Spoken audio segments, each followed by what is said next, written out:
Yes.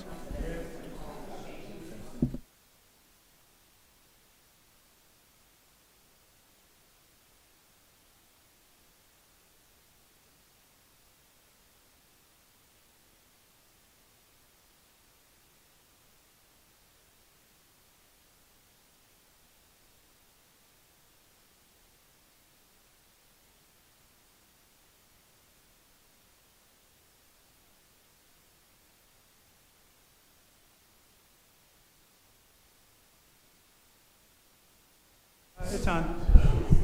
Check, check.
Welcome, Green Hill. All righty. We're ready to start the Bike Pedestrian Advisory Committee May 8th meeting. It is 6:07 p.m. We'll call to order, and can we get a roll call? Joshua Saunders. Lisa Beth Stanford, sorry. Dorothy Hill. Kenny Burke. Todd Dresser. Our guide. Luke Murray. Okay, and so everybody get a chance to take a look at the minutes. We've got multiple minutes to approve. February, does anybody want to make a motion to approve the February minutes? Motion to approve. A second? Second. Any discussion? All in favor? Aye. Aye. Okay. We could do March and April at the same time and kind of save a little bit of time. Does anybody want to make a motion to approve the March and April minutes? Motion to approve March and April. Second? Aye. Second. Any discussion? All in favor? All in favor? Aye. Aye. Aye. All righty, we'll get there already. We'll get there. And so we have a number of guests here this evening from Green Hill, and hopefully you guys have had an opportunity to fill out your email addresses and names, and we can keep in touch. Okay, it's circulating. All right, great. We might do a little shuffle here, unless everybody wants to hear the correspondence and staff report. I think maybe we will go right to Green Hill. So do you have a spokesperson?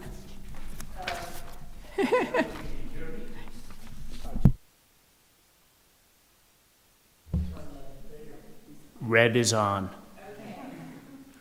Okay, so at the last meeting, I was not there, but I understand that somebody came forward and you're concerned about speed on Green Hill Road, and here we are coming up to the summer season, and you're interested in speed feedback signs for Green Hill.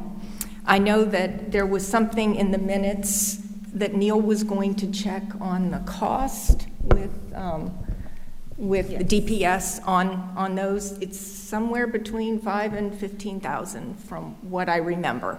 So there, it's quite the spread. But anyway, and just to set expectations, as we are advisory to the town council, we would listen and we would make recommendations to the town council based on, what you guys are talking about and what your experiences are. And we'll take it from there and talk to, we'll copy the chief of police and our director of planning and director of public services as well. So the expectation is that you guys tell us all about your experiences, and then we will work on a report to the town council, and we refer to them. Okay? Please go ahead. You're on a roll. You're really quite good. So my name is Chip Riley, and I was here just a month ago, and these folks were really kind and welcomed us. I was here with Tony Flynn. We're both Green Hill Beach residents. We live next door to each other, and so we wanted to thank you for having us. And we promised you we could bring a small crowd. We have like over 300 houses there. And so we have a lot of pedestrian traffic, so this is really important, and you can see the folks were happy to come. So what we'd like to do, if it's okay with you, is Tony Flynn can share with you his signature speed study as well as his compelling case for speed feedback signs. It's kind of like letting you know, right? And so that would be great. And then when Tony's done, I'll just ask a few of our sweet neighbors to just chime in, and they'll share their experiences. Sound good to you? Sounds perfect. Thank you. Thank you.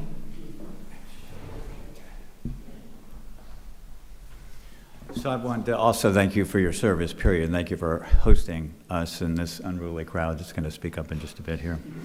My name is Tony Flynn. I live at 793 Green Hill Beach Road. I moved there about 3 years ago, and I first experienced and then heard and then was about the traffic issues, and then was appointed to head up the Health and Safety Committee at Green Hill. And as soon as I thought about it a little bit more, I said it'd be a good idea to maybe quantify the situation. There's wonderful testimony that you'll hear today. But also I think numbers help to understand and then maybe fix the problem or help fix the problem. So per your request today, I'm here to present the results of the speed study.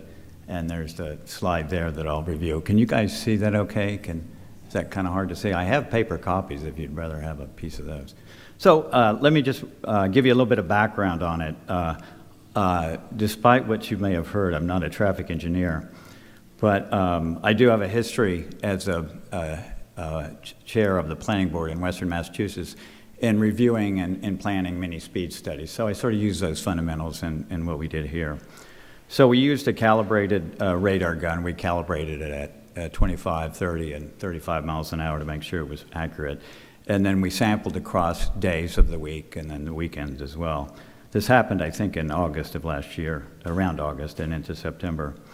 And of course, we did it in front of my house at some bushes. I was like a Smokey and the Bandit kind of state trooper sneaking out.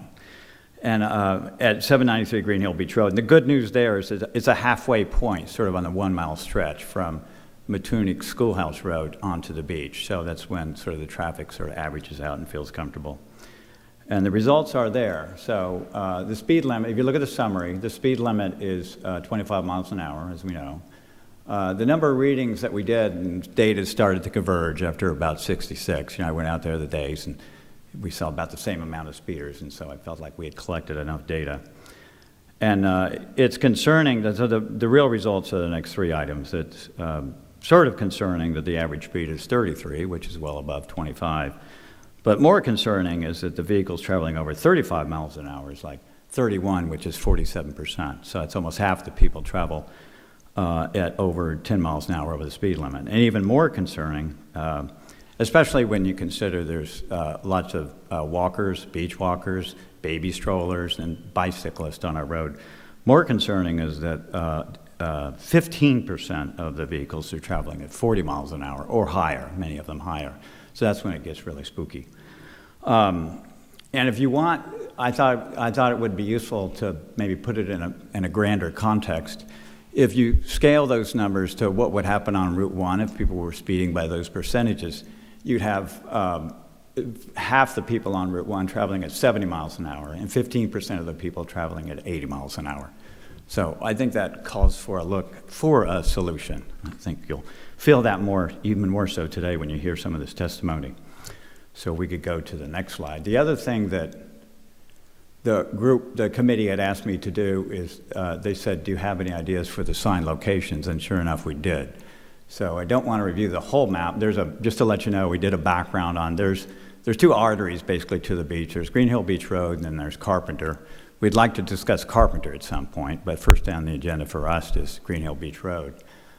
So you can see Green Hill Beach Road, and you see there's a set of existing signs where there's 25 miles an hour signs, and along the other roads there's a share the road kind of signs. But at any rate, when we took a look at it, there's 3 signs that we thought would be really valuable. The most important is a 25 mile an hour feedback sign. And we like that about halfway in. As they come in from Matunic Schoolhouse Road, there's a couple 3 intersections they hit, which keeps traffic pretty slow. And then once they see sort of free rein onto Green Hill, onto the beach, they start to speed up. And as they start to speed up, we want to that's a great place to sensitize to them by how fast they're traveling, and it'd be a good idea to think about slowing down. So you see that's placed on the right-hand side approaching the beach. Ultimately, we'd like to consider another feedback sign going in the opposite direction to get them sensitized as they leave the beach. And also, again, for future considerations, there's a recreation area with a tennis and pickleball courts on one side of the road, and then a boat launch on the other side of the road. And there's also storage for the boathouse on the tennis side of the road. And so there's lots of traffic, there's lots of foot traffic back and forth off the road. So we'd like to consider pedestrian crossings as well. So not just pedestrian signs, but a whole crossing. So that's something that for us is kind of like a quick second priority if that could be considered. So I'll stop for a second and ask, is there any questions about either the study or the placement of the sign or the motivation for the sign?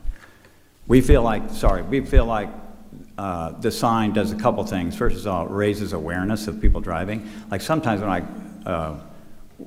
when I see those signs, I don't typically violate the speed limit, but I'm reminded that I'm violating the speed limit and I'll slow down. So it raises awareness, and it raises awareness not just for residents, but also for workers. I bet a third, not to accuse people of anything, but I bet a third of the speed violators were workers, in a hurry to get to their job in the morning and in a hurry to get out of their job in the evening. And then, of course, at Green Hill, we have a lot of visitors, a lot of people at Airbnbs and so on. And it's not obvious that there's a 25 mile an hour limit. So if they're reminded of that by a speed feedback sign, we think that's a fantastic thing. I will do the last slide and then ask for questions. I think maybe it's a better idea. So if you wondered why speed feedback signs versus other solutions, at least for now, this one's surely bubbled to the top. All the raising awareness stuff that I talked about for us. But also, if you back up and you look at the industry, many studies have proven that speed feedback signs work.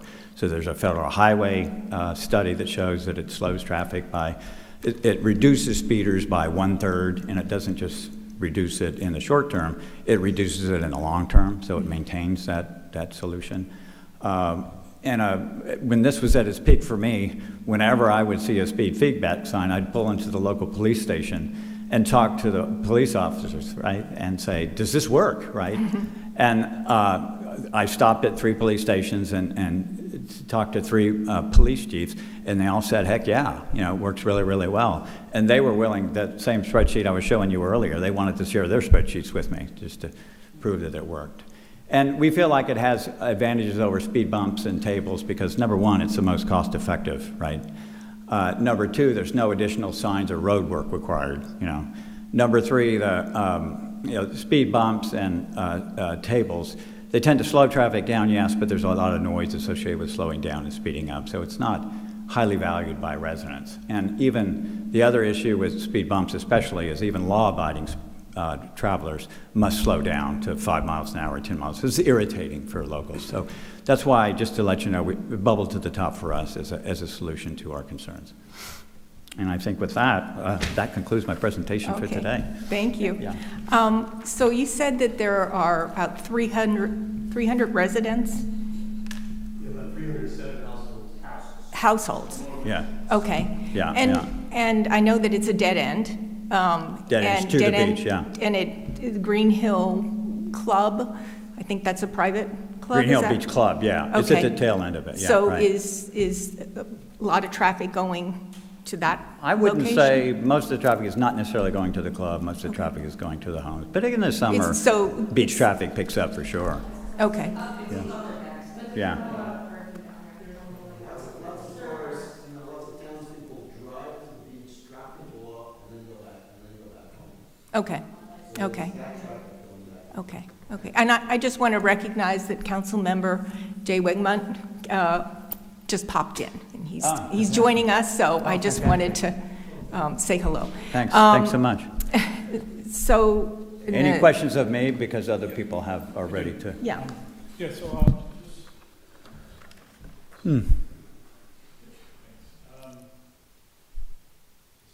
okay, now it's on. Out of curiosity, do you, is the primary concern slowing the vehicle traffic down by itself, or is there a combination of observed or desired to walk or bicycle along that corridor? I'm just genuinely curious. I'm going to let the bicyclist answer that. I'm not less of a bicyclist. You mean to attach the area to a bike route? No end game. Just trying to understand, for example, if folks are just walking in the area, or if they're just enjoying their yard, their property, and if they just see the nuisance of speeding vehicles versus Yeah. walking to the beach or riding bike to the beach. Some of those. I guess the main concern is safety. That's the main concern of Okay. people that are going about their business, going about their pleasure, let's just say. Going Would to that the be beach, on a yes. bicycle, Could be on a walking, bicycle, or could be, all the yeah, above? could be walking, could be on a bike, Gotcha. could be pushing strollers, all that sort of thing. Maybe helpful to say that there are no sidewalks there. Yep. Yeah, he knows that. People walk to the beach with their families every day. There are people bicycling to the beach every day. And that's why safety is the primary concern. Sure. Yeah. Yeah, that's helpful because we had a community meeting, was it last year or 2 years ago in Matunic? And, a similar situation, a lot of folks will grab wagons and go out with their families to the beach. Some of them just walk into the market. Some of them are just tired of seeing, vehicles just fly down the street, So it's a combination of all those modes of concern. And, one of the options we looked at is, there is a speed feedback sign on Matunic Beach Road, so, and I think that has had a demonstrated impact. Makes people think about what they're doing. From Matunic residents on that sign. Correct, yes. Thank you. Yeah, thanks. So one of the great takeaways from that map is you may not appreciate that Green Hill Beach Road is actually a mile long. So if you want to speed, that's the place to go. It's very straight. And one of my favorite pedestrians, when I first met her, she was wearing a vest, or she may have had multiple vests that had 25 on them. And she's a very imposing figure. She's a URI professor. They're the scariest. Amy, did you want to share any of your stories, please? Please? Thank you. My favorite pedestrian right here. My name is Amy Dunkel, and I live at 40 Millfield Court. So I actually start walking on Matunic Schoolhouse Road. So Green Hill Beach Road I'm here for both because Green Hill Beach Road is a huge problem, but so is Matunic Schoolhouse. So I just want to say in terms of Tony's speeding, I found that really interesting because the Insurance Institute for Highway Safety is an independent nonprofit group that aims to reduce deaths, injuries, and property damage from motor vehicle crashes. And a recent study found that the faster a vehicle is moving, as you might guess, when it strikes a pedestrian, the more likely it is to inflict serious injury. How much depends in part on the height of the vehicle, with taller vehicles compounding the risk from higher crash speeds.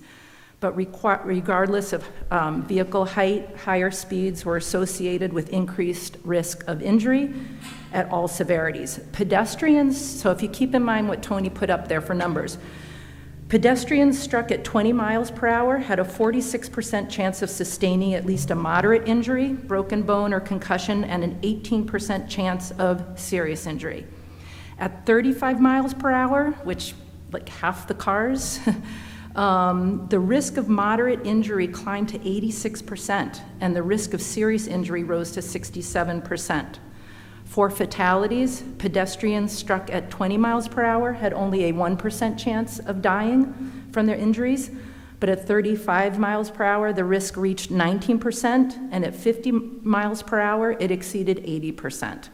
So it's really, I walk twice a day. I walk my dogs and I walk myself. And it's not a question of if somebody is going to get hit and killed or seriously injured, it's a matter of when. Like I said, I walk twice daily from Matunic Schoolhouse and Millfield Court down to Green Hill Beach Road, and during the summer months, I also walk Matunic East towards Trustham and Moonstone, and I go west to Charlestown Town Beach. The worst speeding and driving is on the Green Hill Beach end. I don't know how familiar you are with that intersection when it comes the northern part and the southern part, but there's those curves. There's like 3 curves, one coming from Trustham and 2 the other way. And there's also a bad curve by Mautucket and Walden Way on the way to Trustham. And the motorists fly around with little to no visibility of pedestrian traffic. So it's not people out in their yards, it's people walking, people running, people biking, people pushing strollers, and it's year round. And so they fly around, and there's the other complicating factor on Matunic Schoolhouse is the vegetation, which I routinely call public works, and they come and mow because it gets so high up, it obscures the view of somebody coming around the turn, so they can't even see pedestrians, cyclists, runners. And then it gets so tall, it's up to the 25 mile per hour sign. Today when I was walking, it's probably waist to chest high already. I've also had success emailing photos to the town council. I call police about twice a year, but nothing happens. One time, an officer told me that he wouldn't walk there.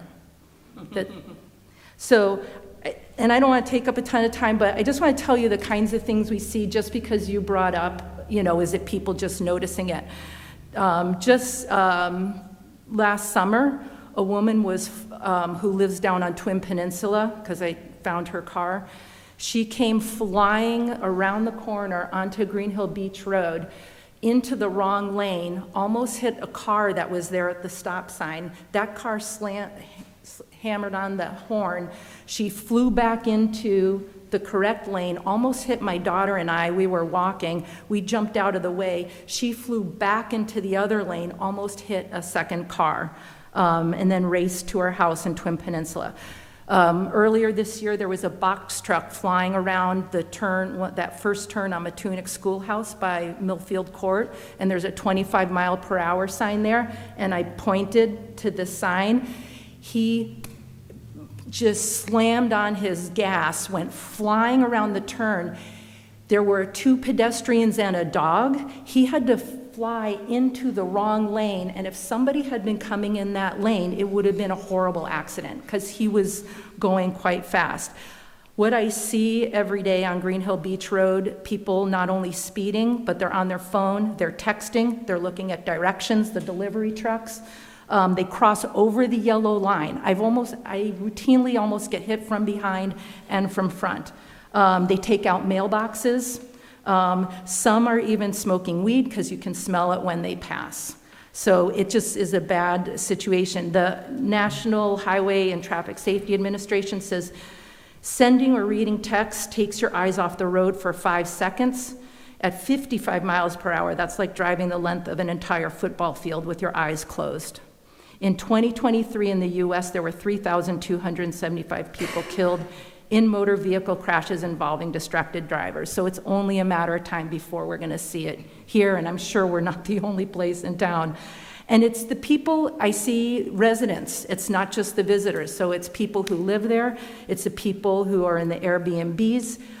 We've got landscapers, so they're hauling these big trailers. There are several that are very observant, many that are not, and the trailers go swishing side to side. Gas trucks, delivery trucks, school buses, surfers, electric bikes, scooters, golf carts, motorcycles, and in the winter, people even go faster because no one's there, so they think. And so one time, not too long ago, there was a car speeding by and a resident clocked them going 65. And I understand police have a small staff, so they can't be there, but I think there are preventative measures, the sign that Tony and Chip have talked about. Over on campus, I would say that those flat-topped slow-down things work wonders. Flag Road and the road by Ryan Center. There's no noise, everybody's orderly. I also think there should be a three-way stop at Green Hill Beach Road South and Matunic Schoolhouse, because you have people flying from the east, people flying from the west, people trying to get out of Green Hill Beach Road. So I've seen a lot of near misses. And then I also, lastly, wonder if we can lobby state legislators to strengthen the state laws. Massachusetts last year passed a vulnerable road user law that cars must leave at least 4 feet of space between them and the vulnerable road users when passing at 30 miles per hour or less. What's happening on Green Hill is people, when there's traffic going both ways and there's pedestrians and bikes, people don't even stop and wait. They go around, you have to jump off the side of the road. So, and then compounding things, pedestrians don't know the rule of the road. There's people walking and running with the traffic coming from behind, and they have headphones on. So it's a lot more than just speeding. It's just really a disaster waiting to happen. So thank you for listening. Thank you. Thank you. And I'd love to have some of the data that I can probably transcribe it, but that was. I can send you my notes if you give me your email address. Yeah, I'll do that. Okay, thank you. Thank you. And obviously, we advocate for biking and walking, and so it's not the problem of the people. They need to take responsibility for themselves as well, but we want to make a safe environment for them to choose if they want to walk and bike in their own community. It's So. a very vibrant area, all ages. Mhm. Kids on bikes, older people, and everybody in between. Yeah. So, I'm hearing, do we have any police data? Would we get police data on, did you? I'm sorry, I can tell you that when I call, I can pull in a traffic sergeant that we're like an area of concern. Right. And he has given me the statistics in terms of, most of the stuff on Matunic Schoolhouse, but it's the whole Mhm. length of Matunic Schoolhouse. I haven't seen them for a while, but when I do see them loop around on Green Hill, they just loop around and leave, or they go sit in the park and they're on their phone. Mhm. So I've never seen anyone get stopped Yeah. on Green Hill Beach Road. Okay. So vegetation, we need to work on that. Three-way stop is a possibility, and that's something that would have to be a traffic study for something like that.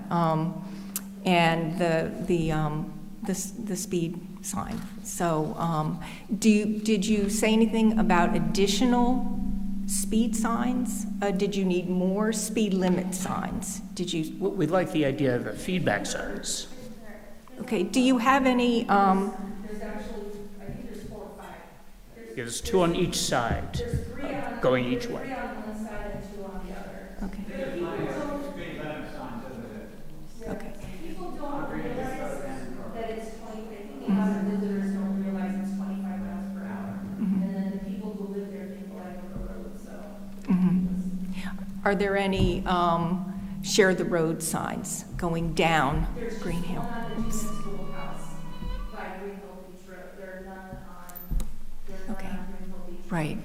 So Department of Public Services put 11, at least 11, of the Share the Road signs along Matunic Beach Road, no, Matunic Schoolhouse Road, Cards Pond Road, and I think there's a couple on Moonstone as well, going all the way to the state. Always pass, I ride my bike too in the summer. Yeah. And I rode bike and the cars pass us on the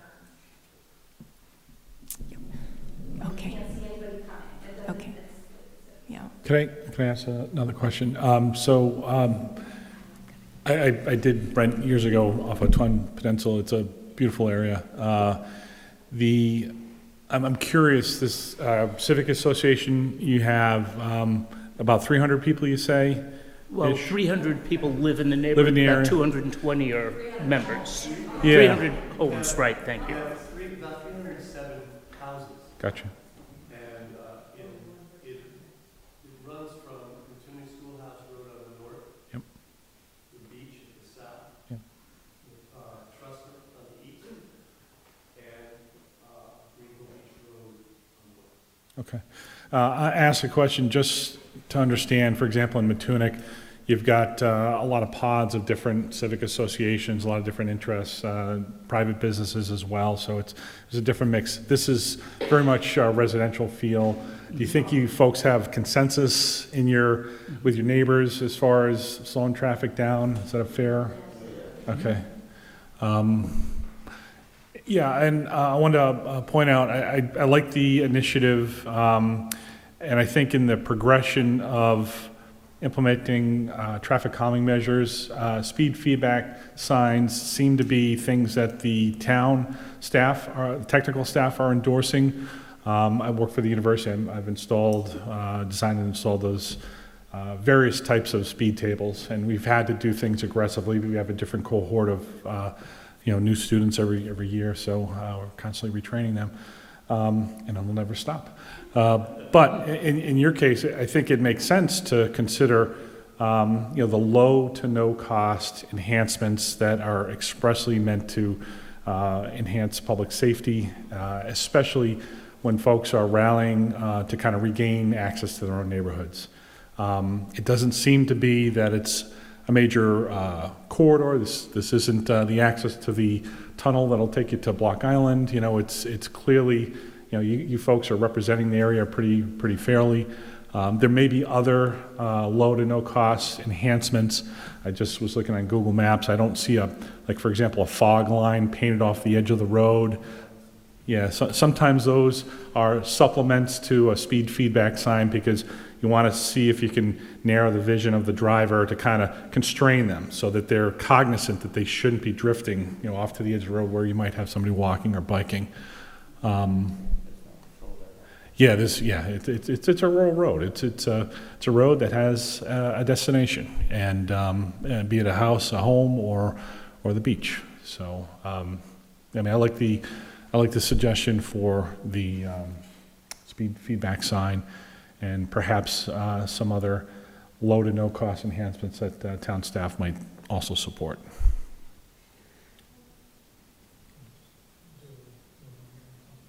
Yeah, sorry, go ahead. I'm Luke Murray. I'm the Deputy Town Manager, and I also serve as the staff liaison for BPAC. I want to thank you all for coming out, first off. I wanted you to be aware that this coming Monday is a normal council meeting. This has been, I'm getting feedback. Hey, Ken, could you just turn your mic off? Perfect.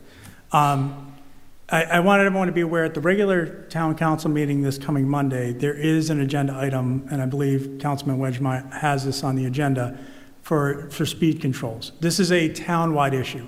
All of what you just discussed has been a large topic of conversation among staff, among the council, among the larger community, right? And I think the concern is whatever we do for one area of town, we should also apply a consistent approach across the entire town. There was a report that was just written, I haven't even gotten a final copy, that's called Safe Streets for All. And it was a state initiative, and the report's going to be coming out. I urge you to look out for that report. We'll be posting on the website. But that then identifies specific places in towns based on data where some of these incidents have happened. there's many areas of town incidents haven't happened, and therefore the data won't support it, but we all know that there's issues, right? So I'm not going to say everything in that report is reflected accurately because, as the story you mentioned about you having to jump out of the way won't show up in that data. So I just wanted the community to be aware, and of course, BPAC's here to be advisory and advocate for things like this across the entire town. But I wanted you to be aware that this is a topic of conversation going on. Obviously, all of these measures, no matter how low of a cost, is a cost. So that also requires the council to endorse that through a budget process to afford those improvements. So that has to be baked in. So which means that council has ultimately authority to move those efforts forward. So I urge you to just stay involved and I don't want to speak on behalf of BPAC, but I'm sure they will move this forward accordingly.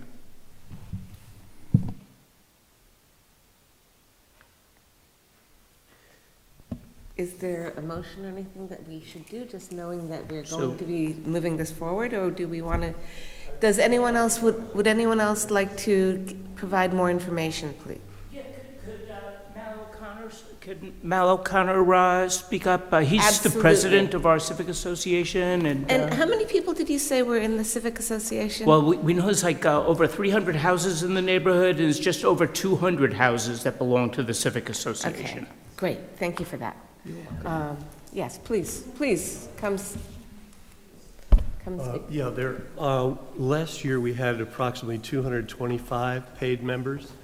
It's not a homeowners association per se. People are not required to join. So of 307 households, we had 223 of those chose to join, which we felt pretty good about. And we're hoping to, increase that number.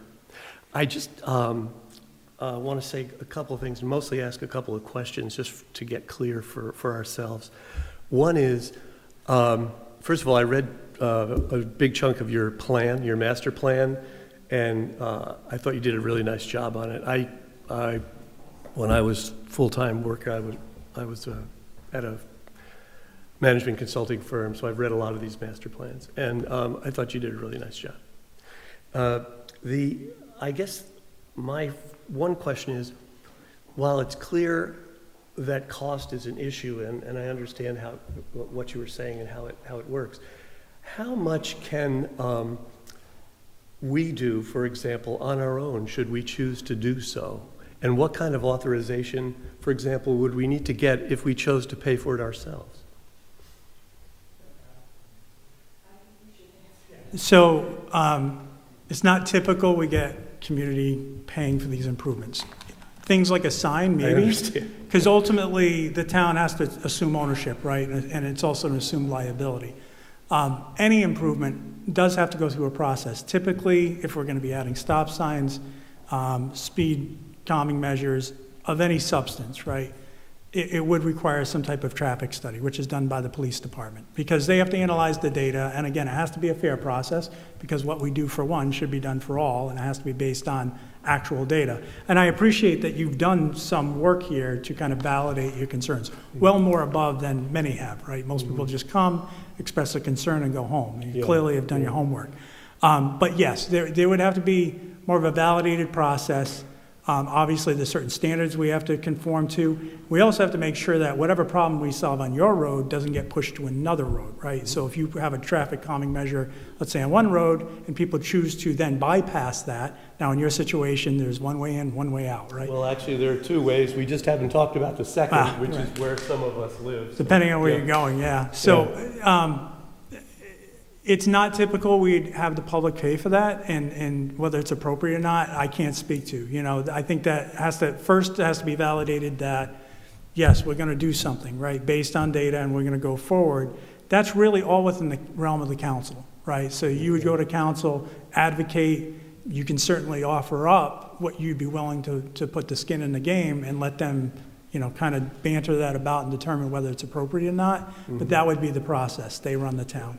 And just as an extension of that, I happen to know some folks who live near the new stop sign on Woodruff, and I got a feel for how long that took. Yep. and what the case had to be made, and that there were accidents and all sorts of things. As Amy said, our biggest fear, and my personal biggest fear in my role, is that somebody is going to get killed. And as Amy said, with the trucks now, contractors make a big part of this group. They're a big part of the speeding group.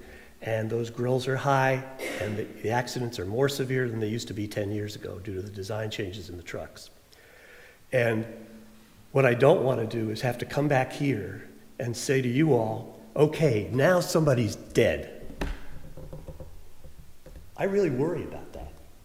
And so what I'd like to know is how much time does this, once we get it hopefully in front of the council, and hopefully the council will be interested, how much time does it take, given the fact that we have to do what we do for one, we have to do for all, and that decision probably hasn't been made yet about what that means.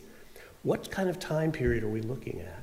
So I can't give you a definite answer on that because I don't know where this is going to fall with regards to other council priorities and also staff priorities and monetary considerations.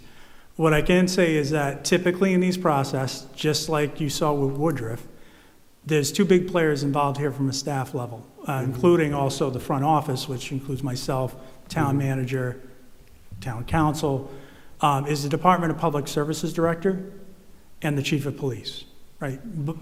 For obvious reasons, right? Yeah. One is looking at it through a transportation standards model and making sure compliance and that we have a sort of a warrant for certain things, especially when it comes to stop signs. The other is just from a traffic safety standpoint and looking at the broader picture of policing in town and traffic in town. And if you haven't met with Chief Moynihan, I'd urge you to reach out because he's always excellent. I think this group has appreciated his, candor and also his willingness to, meet with groups individually and discuss these matters. There's no silver bullet solution, right? And there's no solution. I'm going to tell you it's going to be like, we'll roll this out in a month.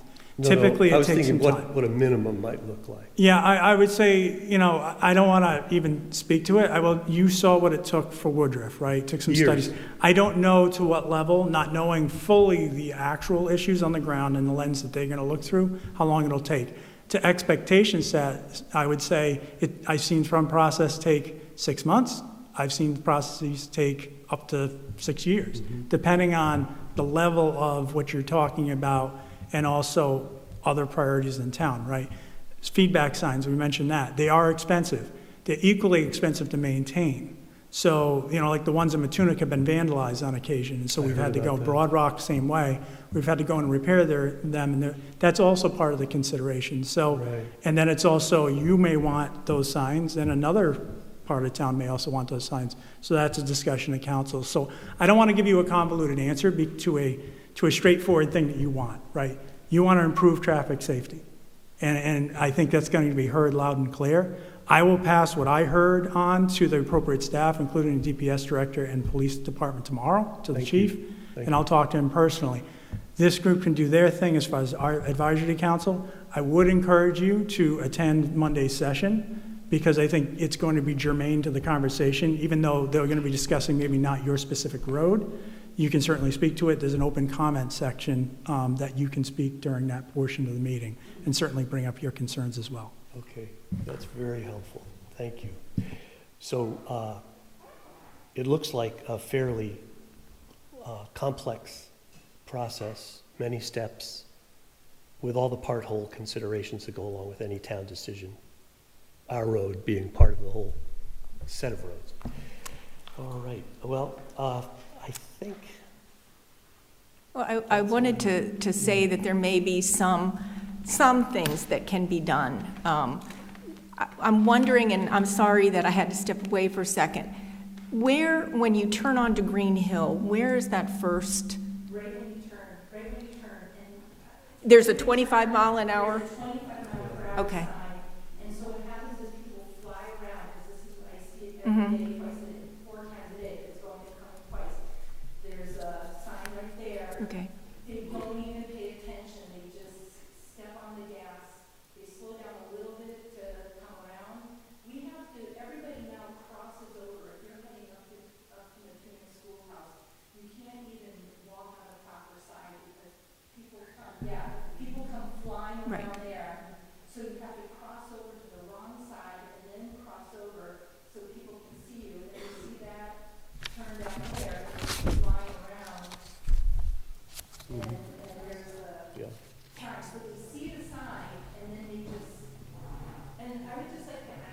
I know there's 300 homes in Greenville. Could you just, I'm just going to ask you to speak up at the mic, only because we're recording and people can't hear you otherwise. No I just problem. want to point out that the number of 300 houses in the Civic Association, or 200 and then 300 in Green Hill, doesn't even take into account Twin Peninsula and all those houses down there. So there's a lot of traffic when you put together the residents, plus all the landscapers and the contractors and the surfers and the beach goers and all that kind of stuff. And I do appreciate, again, the amount of time, but if you go to Charlestown, they've been much more proactive and have done a much better job. And they put up a four-way stop at Narrow Lane. They have, and understandably, a police officer down at the beach, but they have the sign for how fast you're going, and it really makes a difference. So. Yeah, I was trying to understand so when you turn onto Green Hill Beach Road, Yeah. are we facing down there? And so where do you see the? It's like 100 feet, 150 feet to the right, and it's frequently overgrown. Okay, so, okay, all right, Right up okay, there. over Right now, there. you might be able to see it, but in another month, it won't. Okay, and I'm just going to ask Ken okay, I see that. So that's pretty soon. I don't know if there's, It doesn't do anything. People don't. yeah. Paint 25 miles an hour on the road itself? There's one on the No. Newman Schoolhouse to the west, right by where I come out at Northfield Court. But again, some people slow down, especially when I Yeah. And I don't see, there could be share the road. I mean, just little things to trigger. Sometimes it might trigger. But there's one right out on the Newman Schoolhouse Okay. that really they don't pay attention to. Okay. They pass you without, when cars are coming both ways, no one slows down. I did want to make a comment. So, I mean, even though, and with respect to Luke's points, and I agree, we all work in bureaucracies. I work in one with the university. That being said, unfortunately, and to your point, we have seen people pass and they get killed. And this happened tragically. There were 2 deaths on Middlebridge Road, and the residents showed up in force and dealt with that directly with the council, and the staff responded very admirably with several initiatives, including the speed feedback signs, including a 3-way stop sign at Torrey Hill Road. So unfortunately, things do take time, but I like the path that you're on, and I think one of the goals that we have at this committee, and I know the staff and certainly Chief Moynihan share this concern, is we want to do something before that accident, that fatality occurs. So I heard that loud and clear. I'm in support of the request.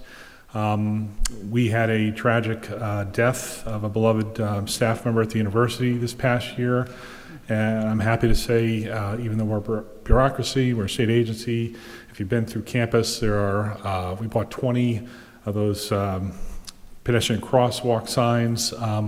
I did about an $80,000 rapid rectangular flash and beacon installation at West Alumni in Butterfield with 40-foot tall pole to illuminate that intersection for nighttime passage for students. Things can happen quickly, but I do respect the bureaucracy and the process that needs to go forward. When you're ready, Madam Chair, I would offer up a recommendation for a motion. Chairwoman, may I testify or make public comment?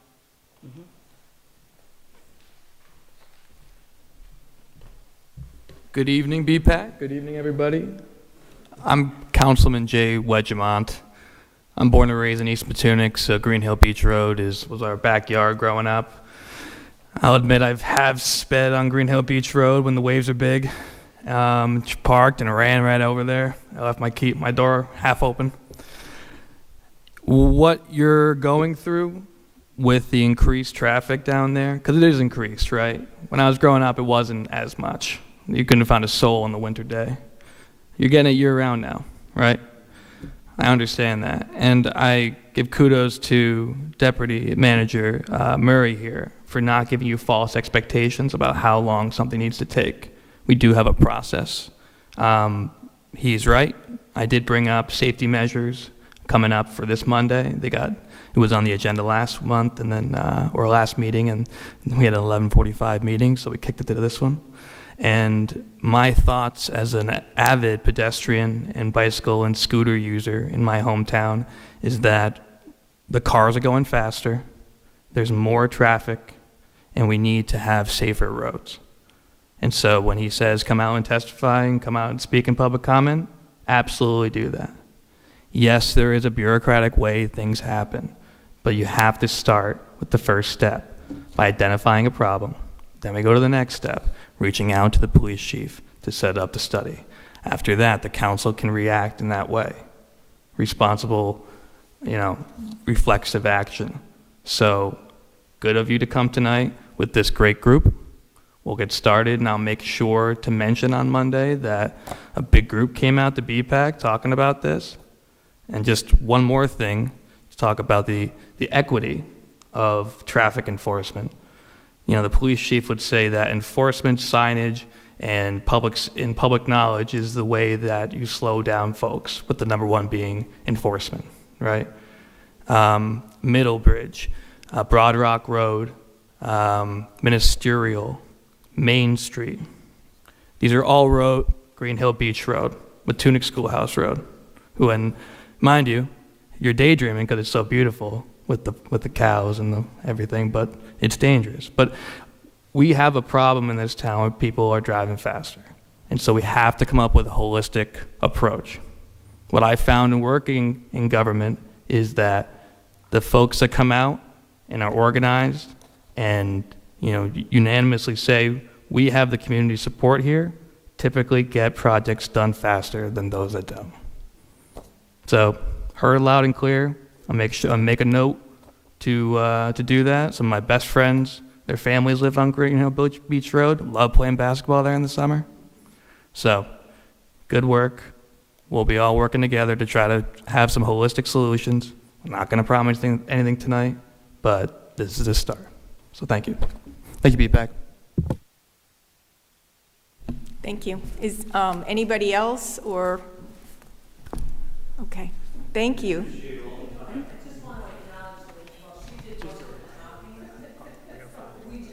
I see the support. I see the support. Okay. I think we've got what we need. Okay. Okay. Thanks. And so who, we can certainly reach out to all of you. Is there one leader? Okay. Okay. Can I get your email and I'll send you my notes? Yes. Yes. Yeah. Here. You got that? Okay. It's D. Hill. Freelance. I'll tell you what, Amy, I'll send my email to you. All righty. Okay, great. Well, thank you guys. Okay. We'll continue on. Okay. Thank you. Thank you. I know. I'm going to stop and get water when I'm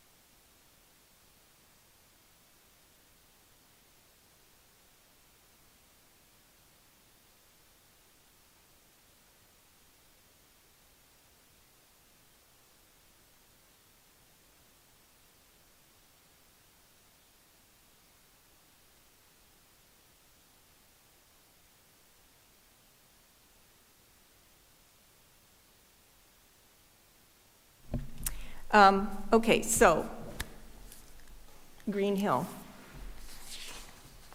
Did anybody want to make a motion to provide input and recommendations to the town council?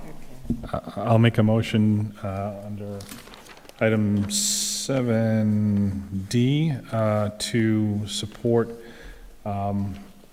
recommendation of a speed feedback sign on Green Hill Beach Road to be determined by town staff at some point in the future, along with any other appropriate speed reduction methods. I second. Second, yeah. Oh, you second, okay. Okay. All in favor? Aye. Aye. Aye. All right.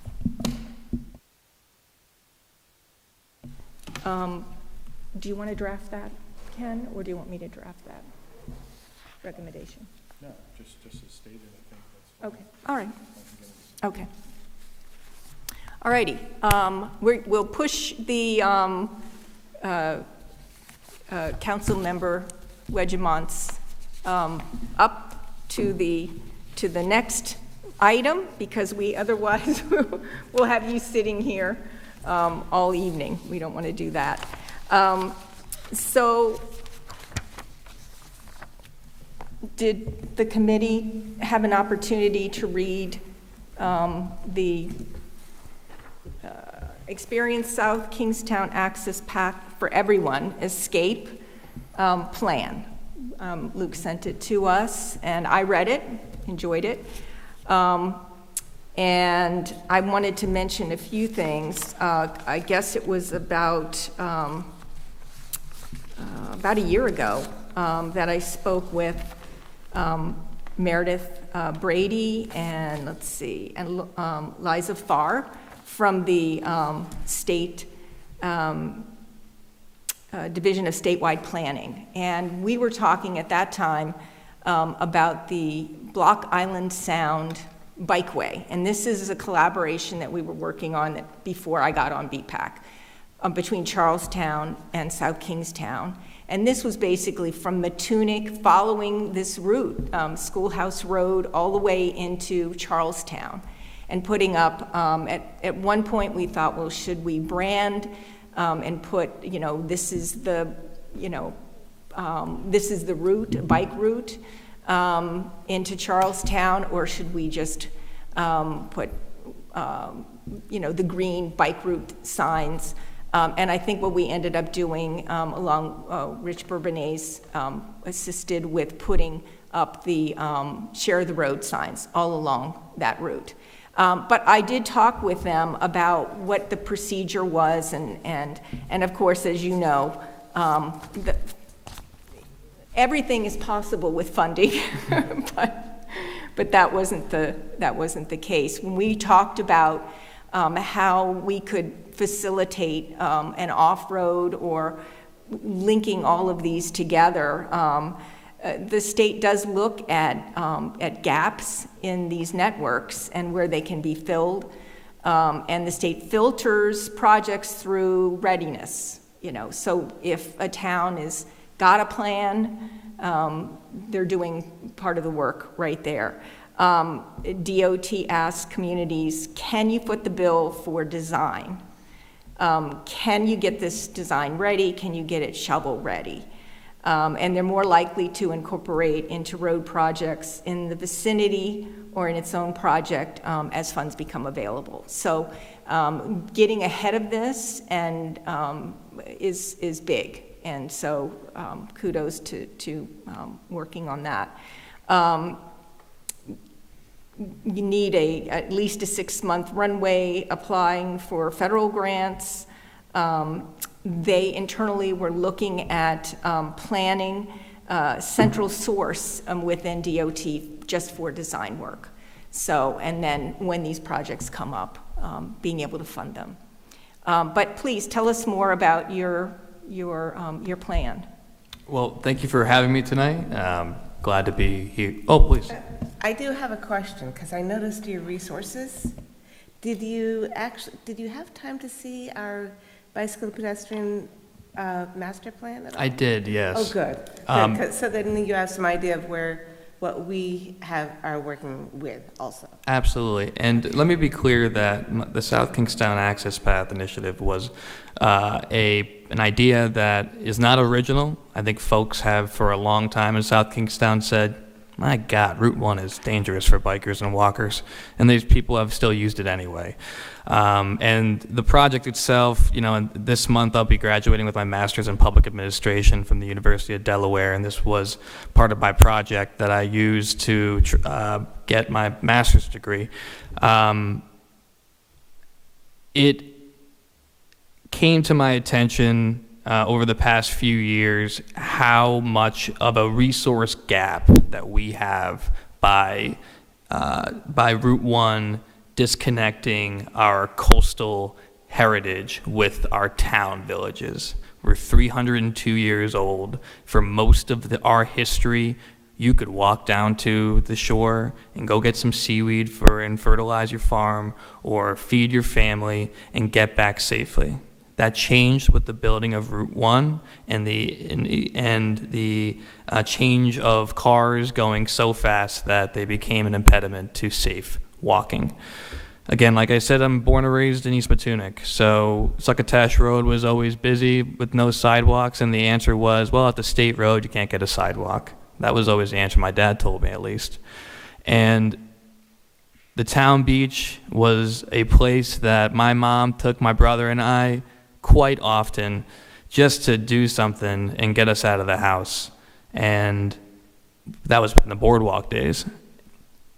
Over the past few years, when I moved into Shadow Farm, I realized how much of a resource our town beach was.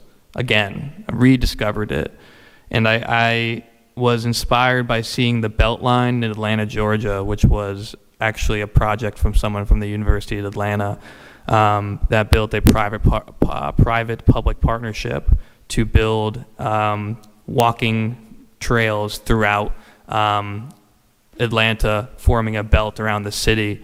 It started with 1 mile of private-public partnership, and it built into 20 miles. And it helped build a renaissance of economic and safe pedestrian access to a city, really strengthening its resources. And I saw that South Kingstown could have a way to build on its heritage and reconnect our coast to some of our residents that otherwise couldn't really safely get there because they don't drive a car, and taxis are hard to get. Folks like in Peacedale and West Kingston and Kingston.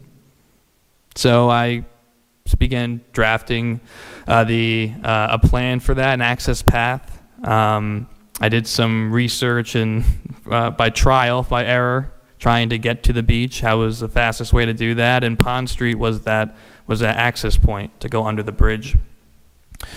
I also was inspired by some of the way that our bike path is set up right now, shared roads, and my good friends live off of Post Road off of Route 1, and that to me always seemed like the perfect place to put a bike lane, just to expand it. It would be such low cost. And if you live in Rhode Island long enough, you realize there's so much low-hanging fruit that Rhode Island just didn't do, but other states have done.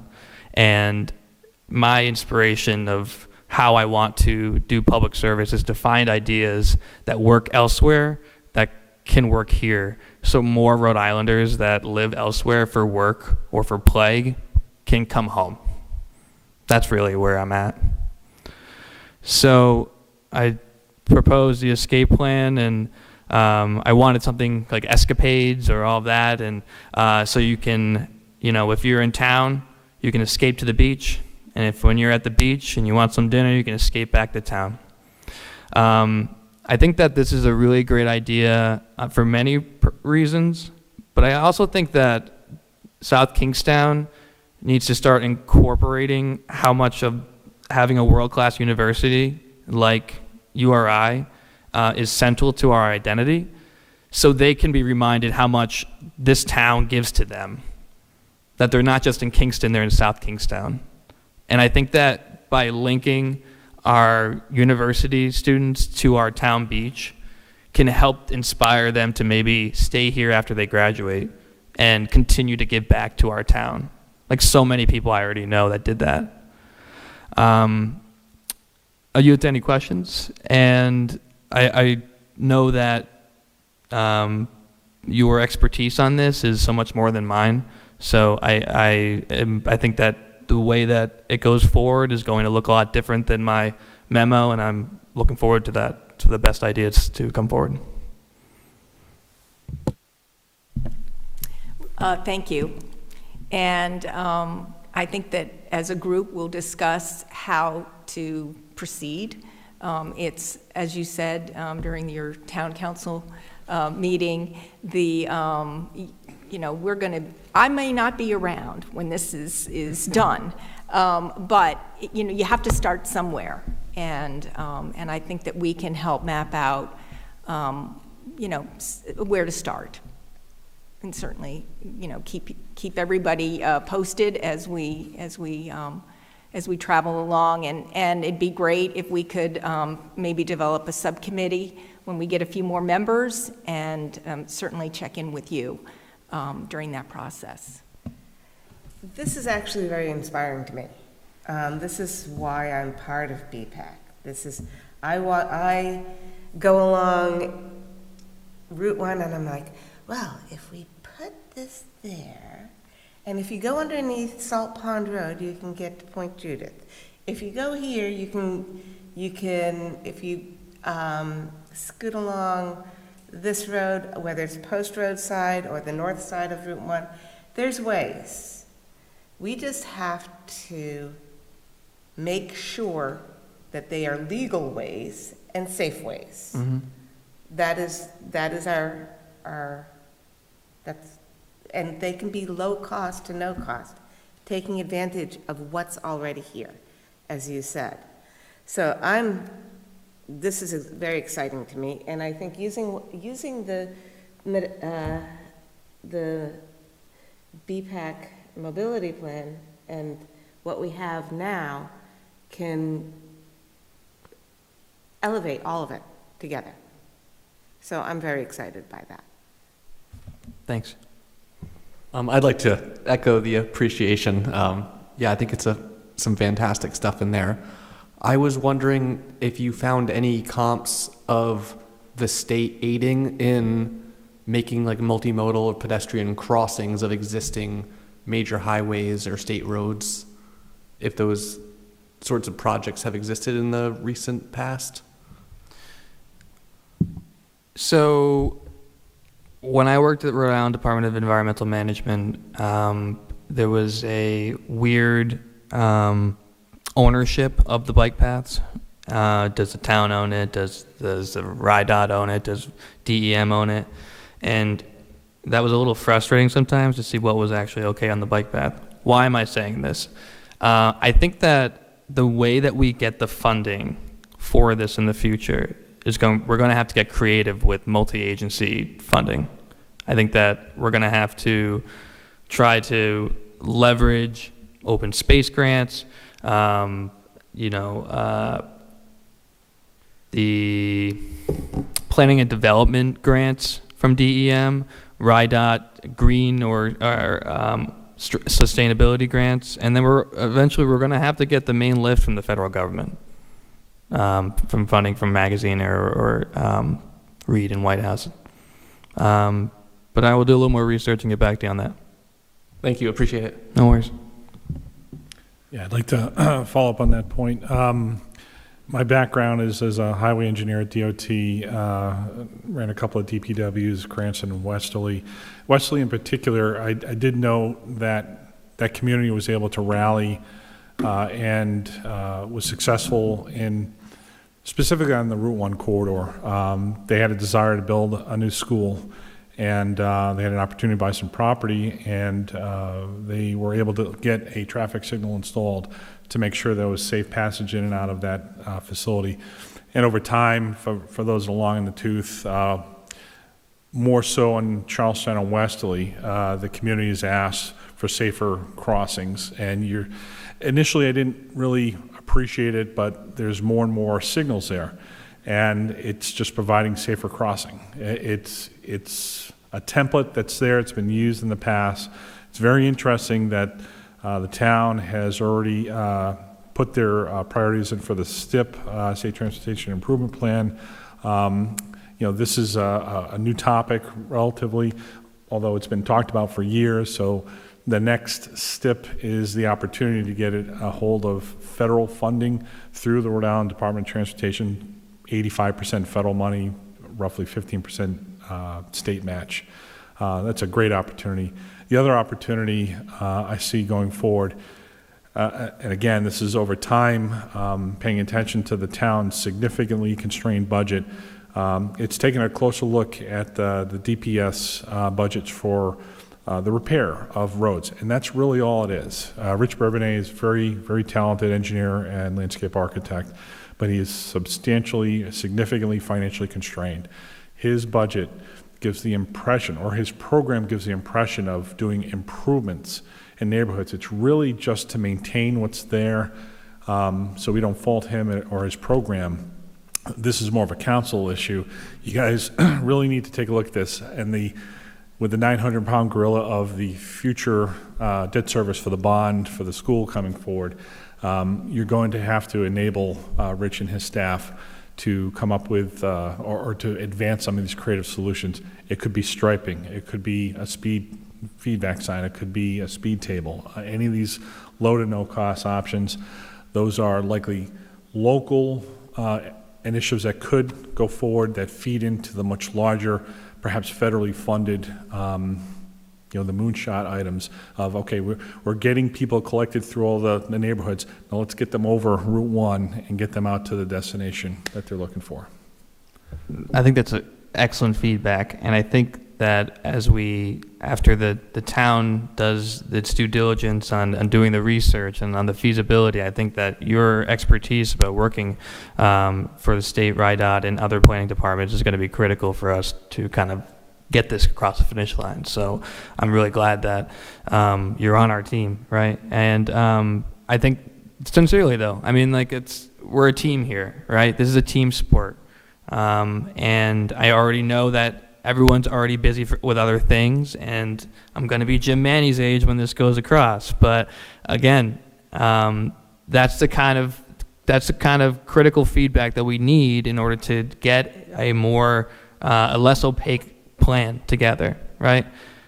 The biggest thing that's going to happen is, or the most challenging part, in my opinion, is going from Pond Street exit, going Route 1 North to Post Road.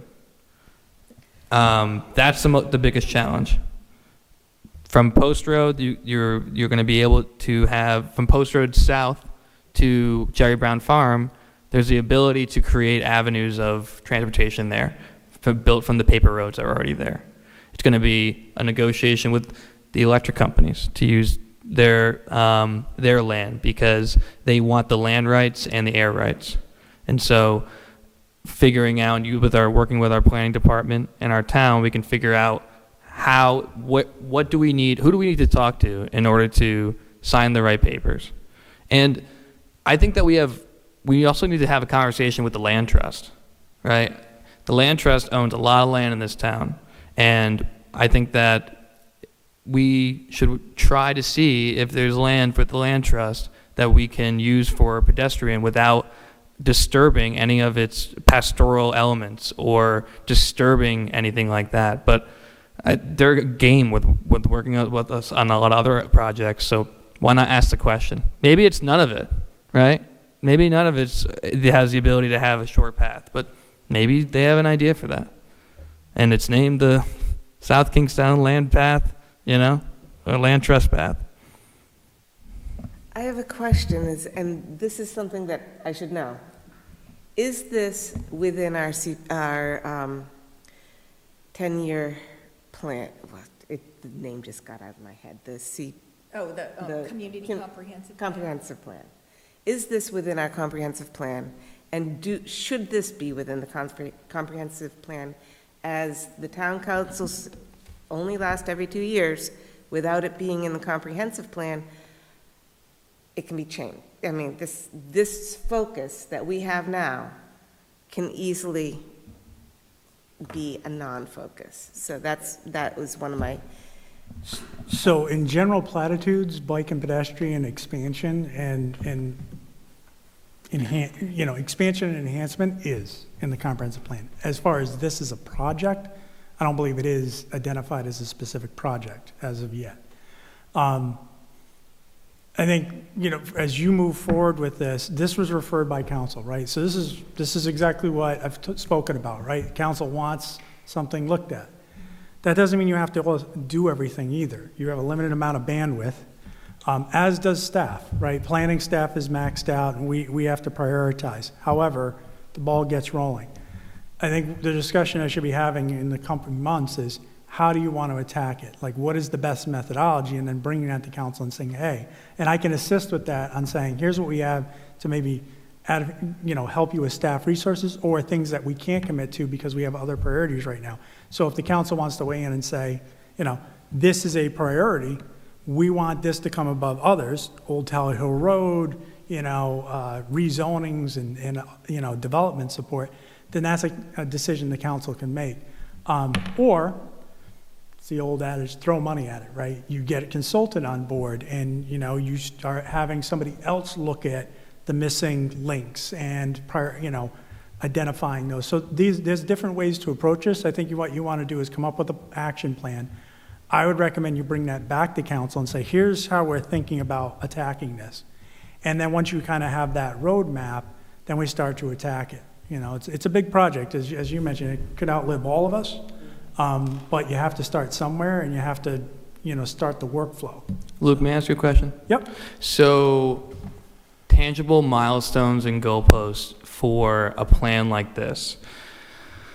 You say that the planning department is maxed out, and adding another priority adding an idea like this would lose work hours for another project. And is that kind of the case? Yeah, I would say that is the case, because I know their workload right now, and it is substantial, and they're going to be down. Now we've already moved things around to try to reshuffle the deck. We are working on staffing, but we're losing our GIS administrator in July. So yeah, there's a lot of other priorities that the council has already set. Old Tower Hill Road and the rezoning effort being a major one. The affordable housing. Things like that absorb staff time, so this is another thing. That's not to say it can't get done. It's just a few things, either we need to allocate more staff time, get more staff, or we have to rely on outside consultants, or, again, that's something this group can assist with and say, okay, here's the balance plan that we want to approach. And it could be simply that, funding is required to get somebody like a VHB involved, or others, right, that come in and analyze, okay, here's our goal. And we've talked before about a multi-mobility plan. Maybe that gets morphed into a more strategic action plan, which could be done.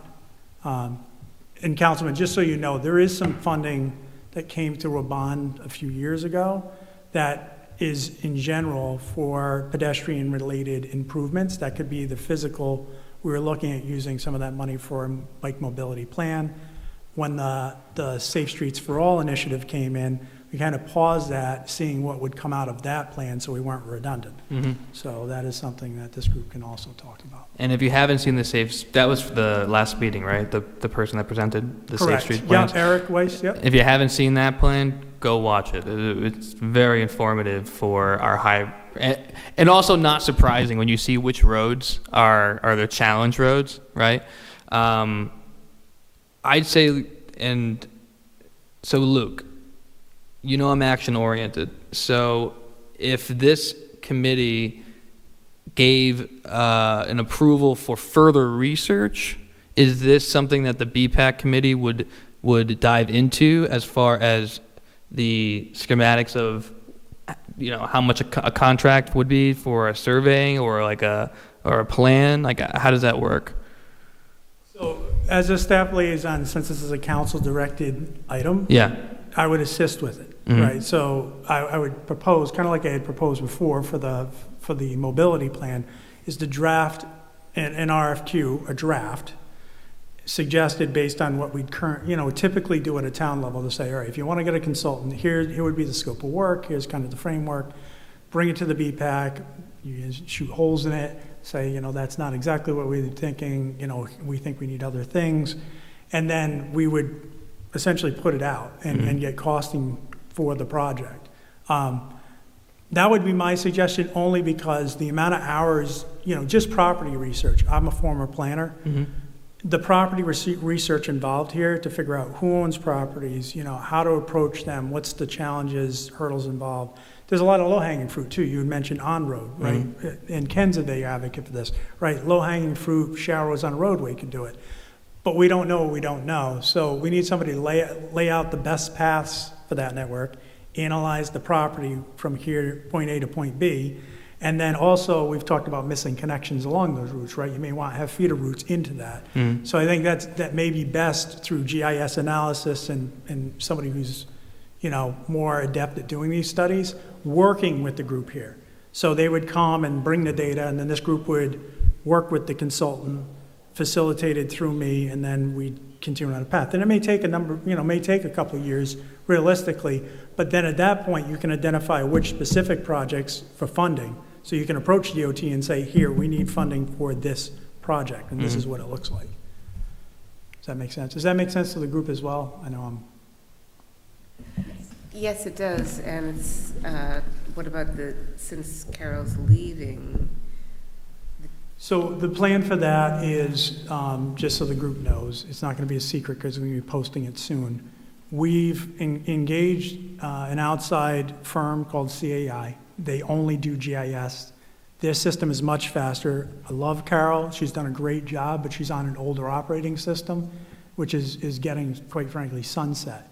So we're moving to an outside vendor for the day-to-day GIS. However, we're going to be remolding that position into another principal planner position, which is now what Brian Wagner is. That would give a little additional depth on the planning side, so we're not expanding any budgetary actually going down because of the nature of how long tenure Carol's had. But by doing that, we can get somebody a little bit more broad-based who can do some GIS planning, but we're not doing we have a lot of, it's not 20 years ago when GIS was new. A lot of this data is available from the state, and we don't need to create it anymore. So things have changed. But that will give us a little bit more bandwidth to work on some of these special projects, but I do expect that they're still going to be maxed out pretty much. But that doesn't mean that we can't advance this effort. That's really great to hear.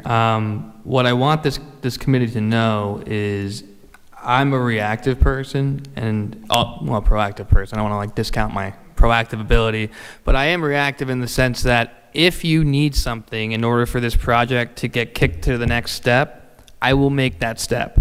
I will put the wheels in motion and ask for that to happen as a councilman.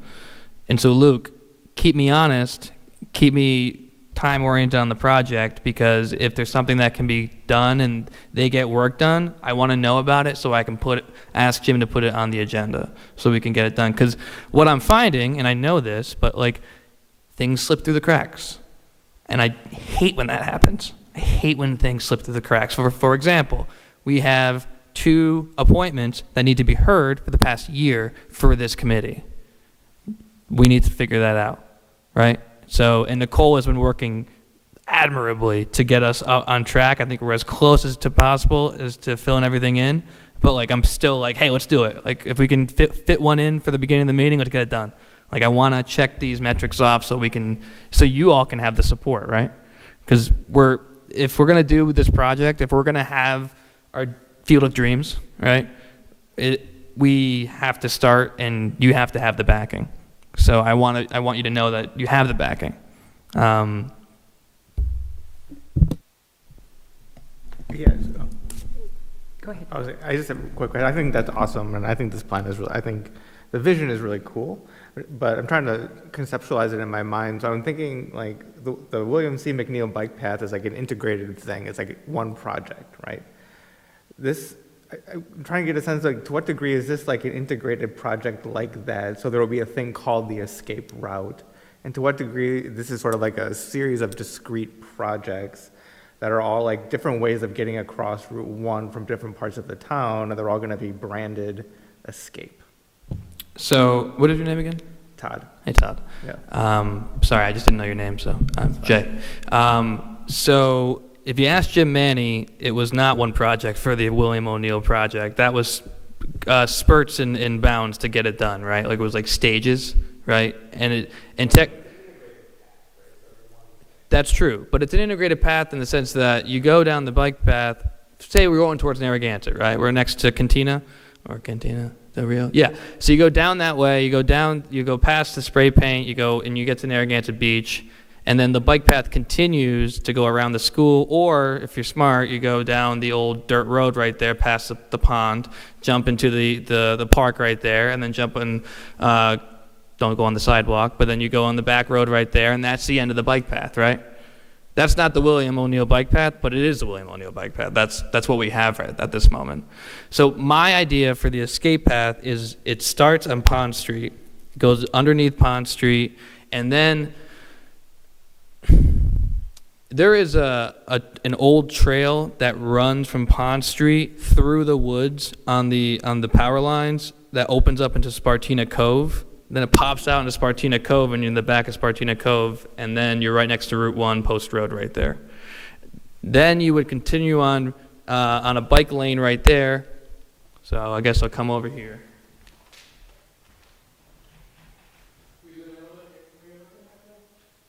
So this little grass right here, right? Where's Ponce right there? Keep doing that. All right, now go up. Okay. No, too far. Ponce, right? Okay, yeah, we're good. Right here, right?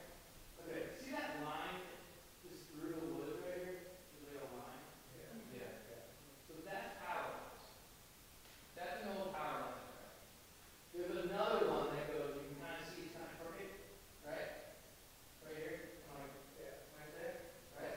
That's another trail. I don't know who owns that, but I think it's power line.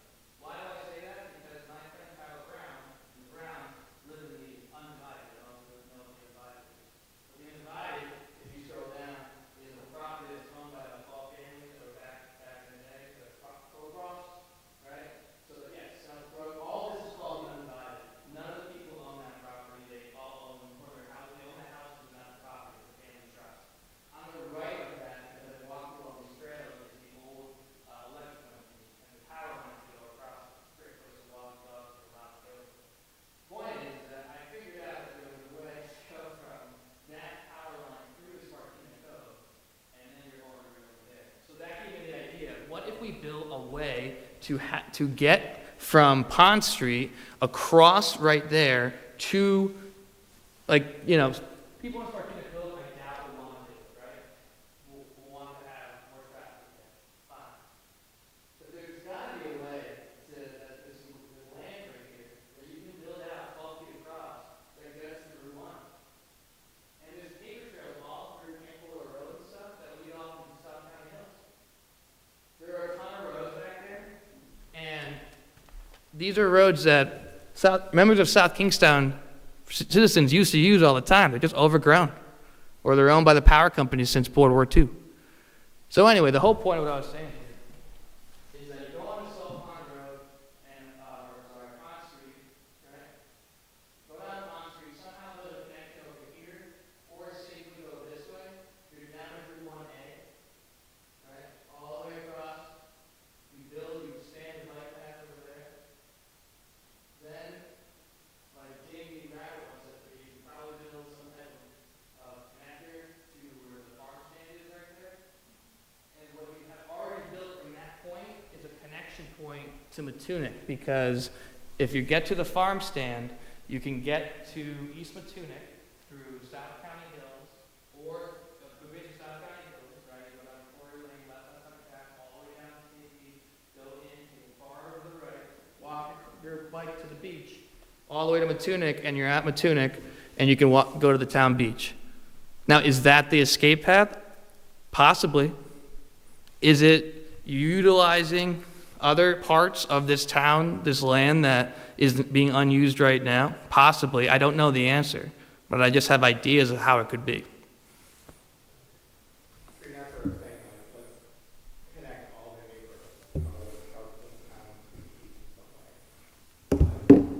Am I?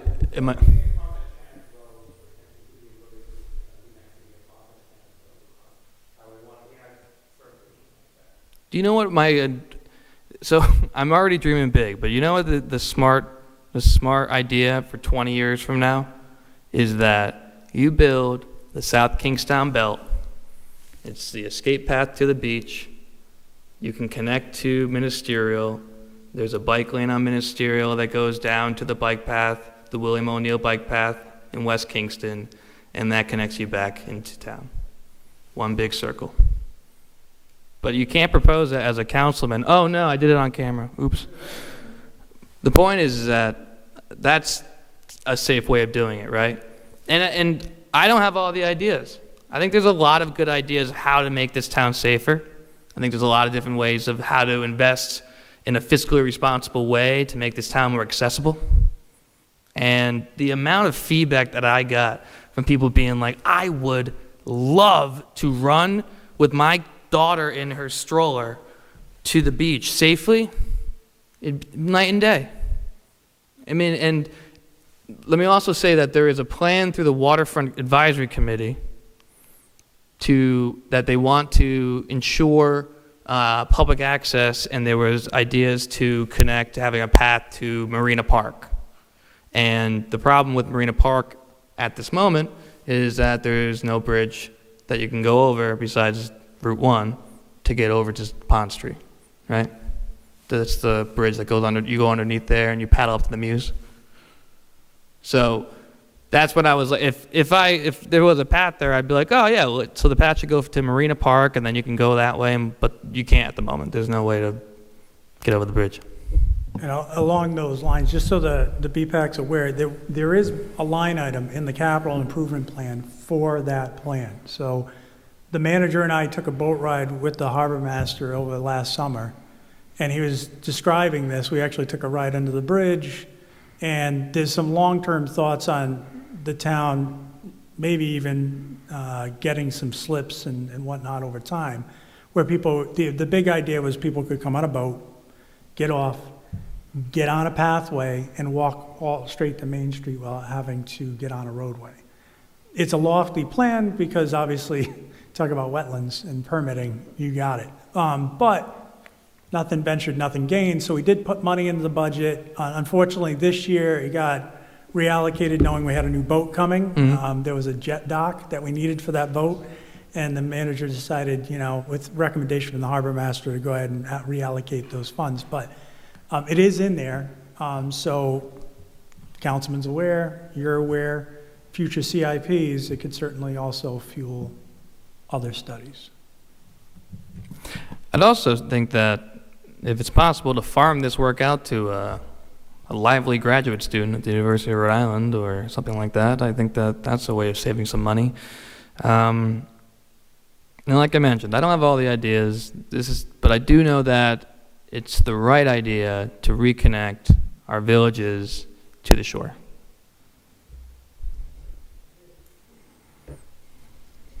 Thank you. Thanks. Have a good night. Thanks. You too.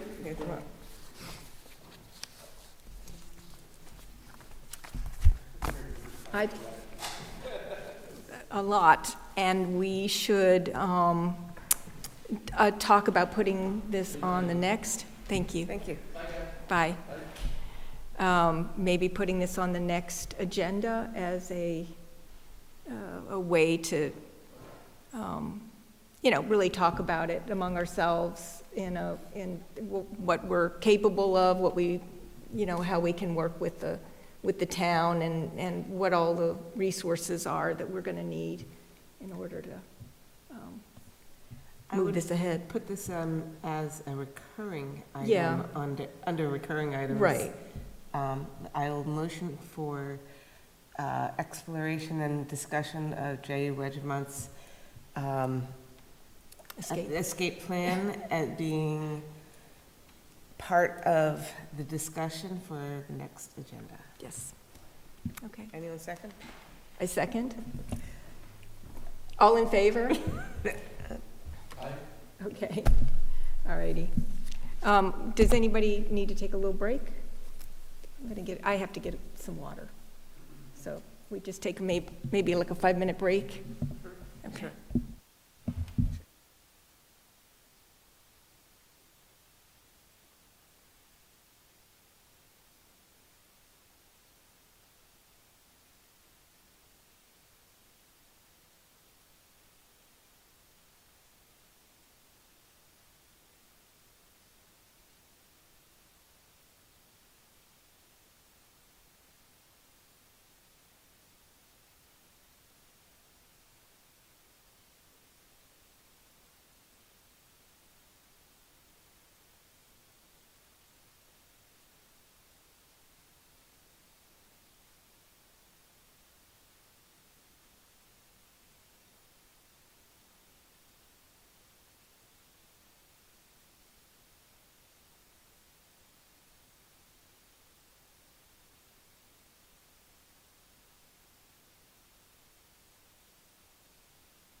I just didn't know how to use my microphone. Okay.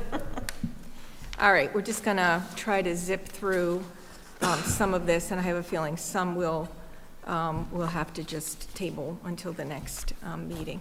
But it was really nice to see the Green Hill people come, and Wonderful. yeah, really was. Absolutely wonderful that we have Community. community being part of our Yeah. our All right, we've done the minutes. We kind of jumped around a little bit, correspondence and public comment. I think everybody saw my correspondence to Town Manager Manny and the Town Council on Kingston Road. And then there was a discussion, April 14th, the Town Council. And then that led to another follow-up correspondence from me. And then I finally did, at the 4.5-hour mark on the 28th, get an opportunity to talk about Kingston Road. And I think that from what I've heard from Luke and also from Colonel Manny is that the town staff has gone above and beyond and as far as they can in advocating for you know, the safest possible corridor there on, I mean, other than the speed tables that we wanted, some way to slow traffic. That's just going to be determined. We'll just have to wait and see once the pavement is done. But it looks like the ADA sidewalks are pretty much done, I think. And I don't know when the paving will be, but you know, we're hopeful on that. And I think also Colonel Manny said that there will be a light, and I believe that's one where you press the light and it flashes. Is that the type of light that we're going to have for crossing from, you know, it's kind of, the light looks like it's between School Street and Church Street on the west side crossing? Okay. What agenda item are we on? We are on number 4. Okay.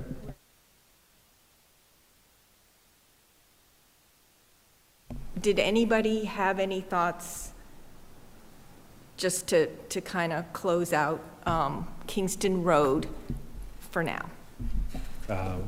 Respectfully, I don't think Kingston Road is closed out, so I think people have opinions, and I heard town manager's opinion. DOT is the deciding authority. State Traffic Commission also is the deciding authority for traffic control devices on state roads. So I respect town staff's opinion, but we're hearing things third hand. So, you know, it's not a closed issue. It may be absolutely positively infeasible due to the lateness of a request. But, yeah, as I was at the State House yesterday and I walked across a state road, across a speed table, connecting the Rhode Island Department of Transportation to the Rhode Island State House, I'll say this emphatically, they exist on state roads. So, there. Well, I agree that we would love to have better safety calming, traffic calming measures. And I think what I meant by saying that it was kind of closed for now, I just meant that our advocacy for it to the town staff, I think has hit the end of what we can do and we can ask for. As the town, I spoke to the town council, they feel that Colonel Manny is getting everything that he can from the state. So do you want to move and do something outside of that? I mean, we can. I mean, we can continue to advocate for it.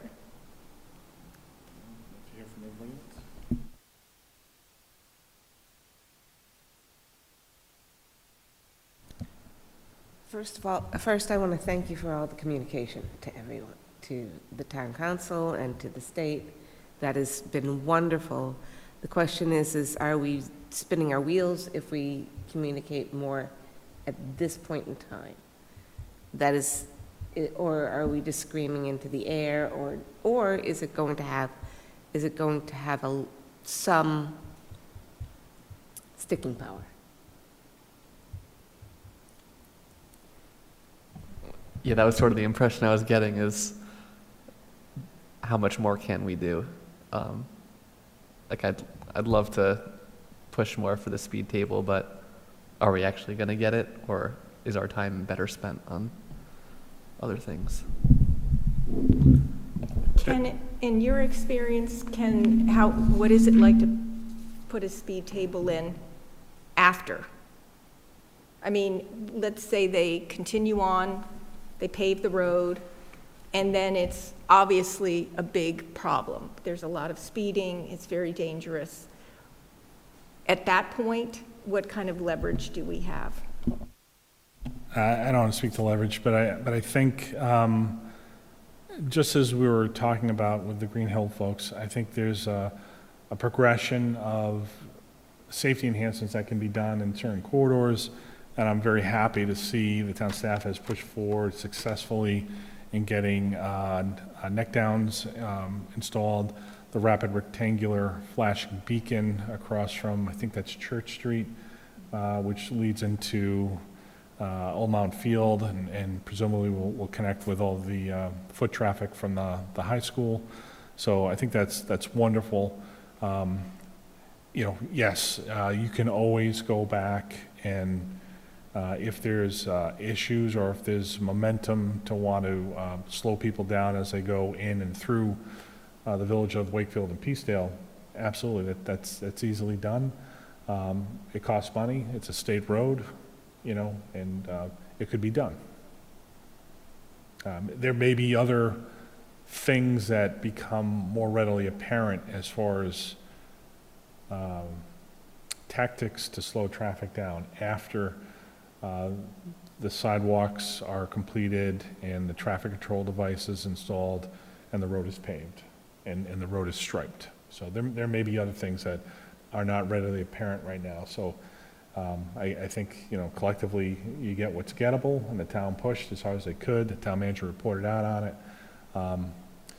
And again, I think it's my background. I just know how a lot of those engineers think, and it's not easy, once they've made a decision to go back. So we've done as best as we probably can, and that's fine. It's better than it was before, so it's positive momentum. It sets the table for next time. Just because we're corresponding on this, I just want the group to know, I hear you, and so does the manager. And I understand what you're saying, Ken, but as you also know, there is a certain limit you hit where you can ask, beg, whatever. And the irony is not lost on me when I also go across that speed table right in front of DOT. And the fact that I can attest to this, the manager asked straight out, about the speed tables, and they flat out said, we're not doing them, because once they do them here, we got to do them for others in the state. We're not doing it. Of course, the ironic thing is the biggest one in the state is out front of the headquarters. We did push. We provided the Weston and Sampson reports. We reviewed the plans, and we made recommendations, much of which aligned, I'm sure, with what you would have suggested. We know there's a new high school. We know Old Mountain Field's being done. I hate to say we're lucky to get that paved, but we were kind of lucky to get it paved. It was not on the list, and the manager, having personal connections, made the personal plea. As this group also knows, though, we have many state roads in the town, and we have limited amount of quote-unquote leverage. And so we also have to play nice in the sandbox because we're competing with 39 cities and towns on those funds. And I'd like to say it goes through this perfect process where everyone gets treated the same, but so what Ken alluded to, a little bit is that's not always the case, right? We have a police chief who's on the State Transportation Advisory Committee, which is helpful. In some aspects, we have a town manager who worked 35 years in state government, which is helpful. So I think we've gotten a lot. But unfortunately, it's not what anyone wants to hear, but we can't overplay the hand either. I would suggest that once we see these big improvements happen, we don't take the foot off the pedal, that we evaluate it, and then we can come back after maybe some of our other bigger projects are done, and we can reprioritize, we can circle back to the project. Thank you. Well, actually, you're up now. State staff report on town activities. I'll try to keep it as brief as I can. There's a lot going on. So I just want to bring up one of our biggest ones, and Ken's involved in this. So I'm sure he can also weigh in. One sec.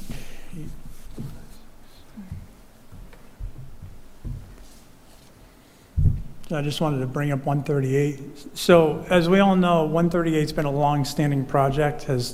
We had a whole committee committed to this roadway. There was plans for rotaries at one time. There's been a number of iterations.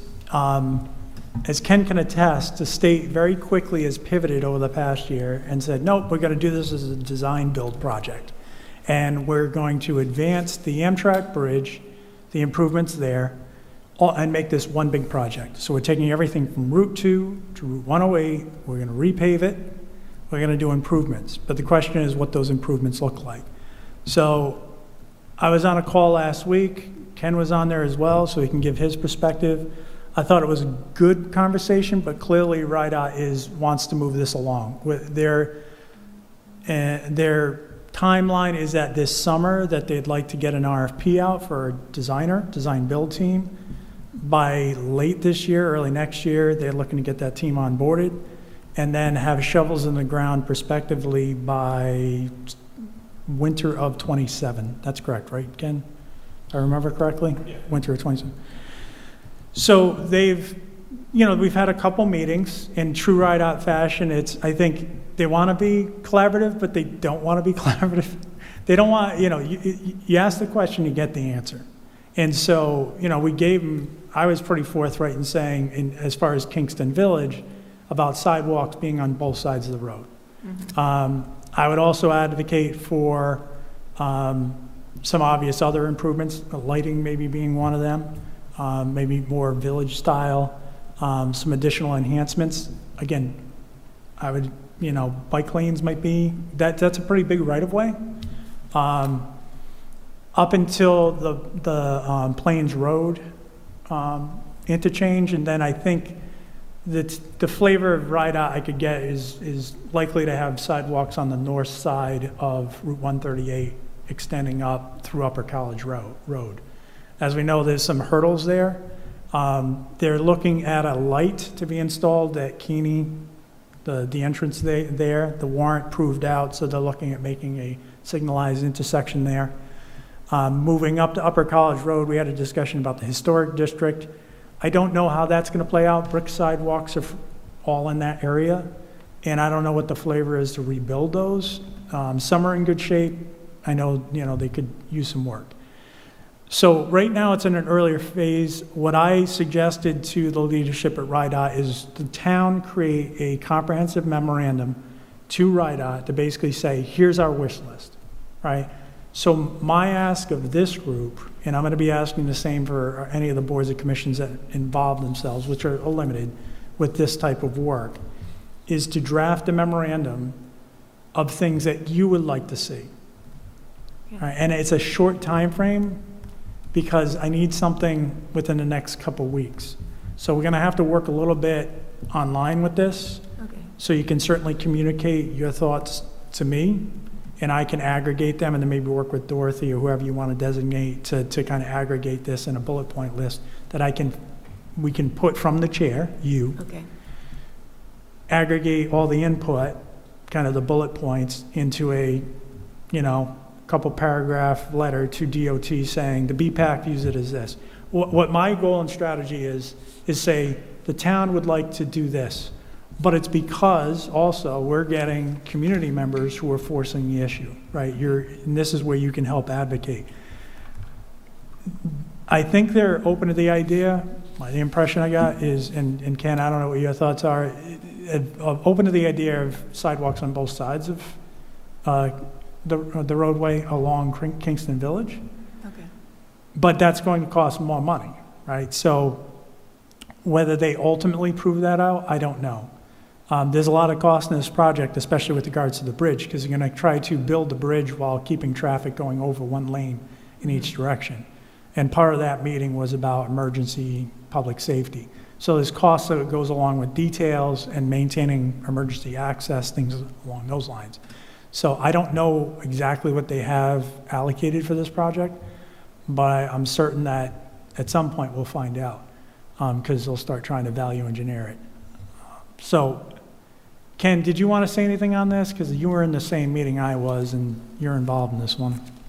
I don't know, I'm not a decision maker for the university, but I feel like I should probably not directly get involved, because I don't want to muddle things Sure. between what I do here privately and my capacity at the university, so. Okay. So I would ask that, and Dorothy, you can certainly direct however you want, but my ask of the committee and through the chair is to send your comments over to me, like, and knowing that this quarter, take a look, take a drive down it.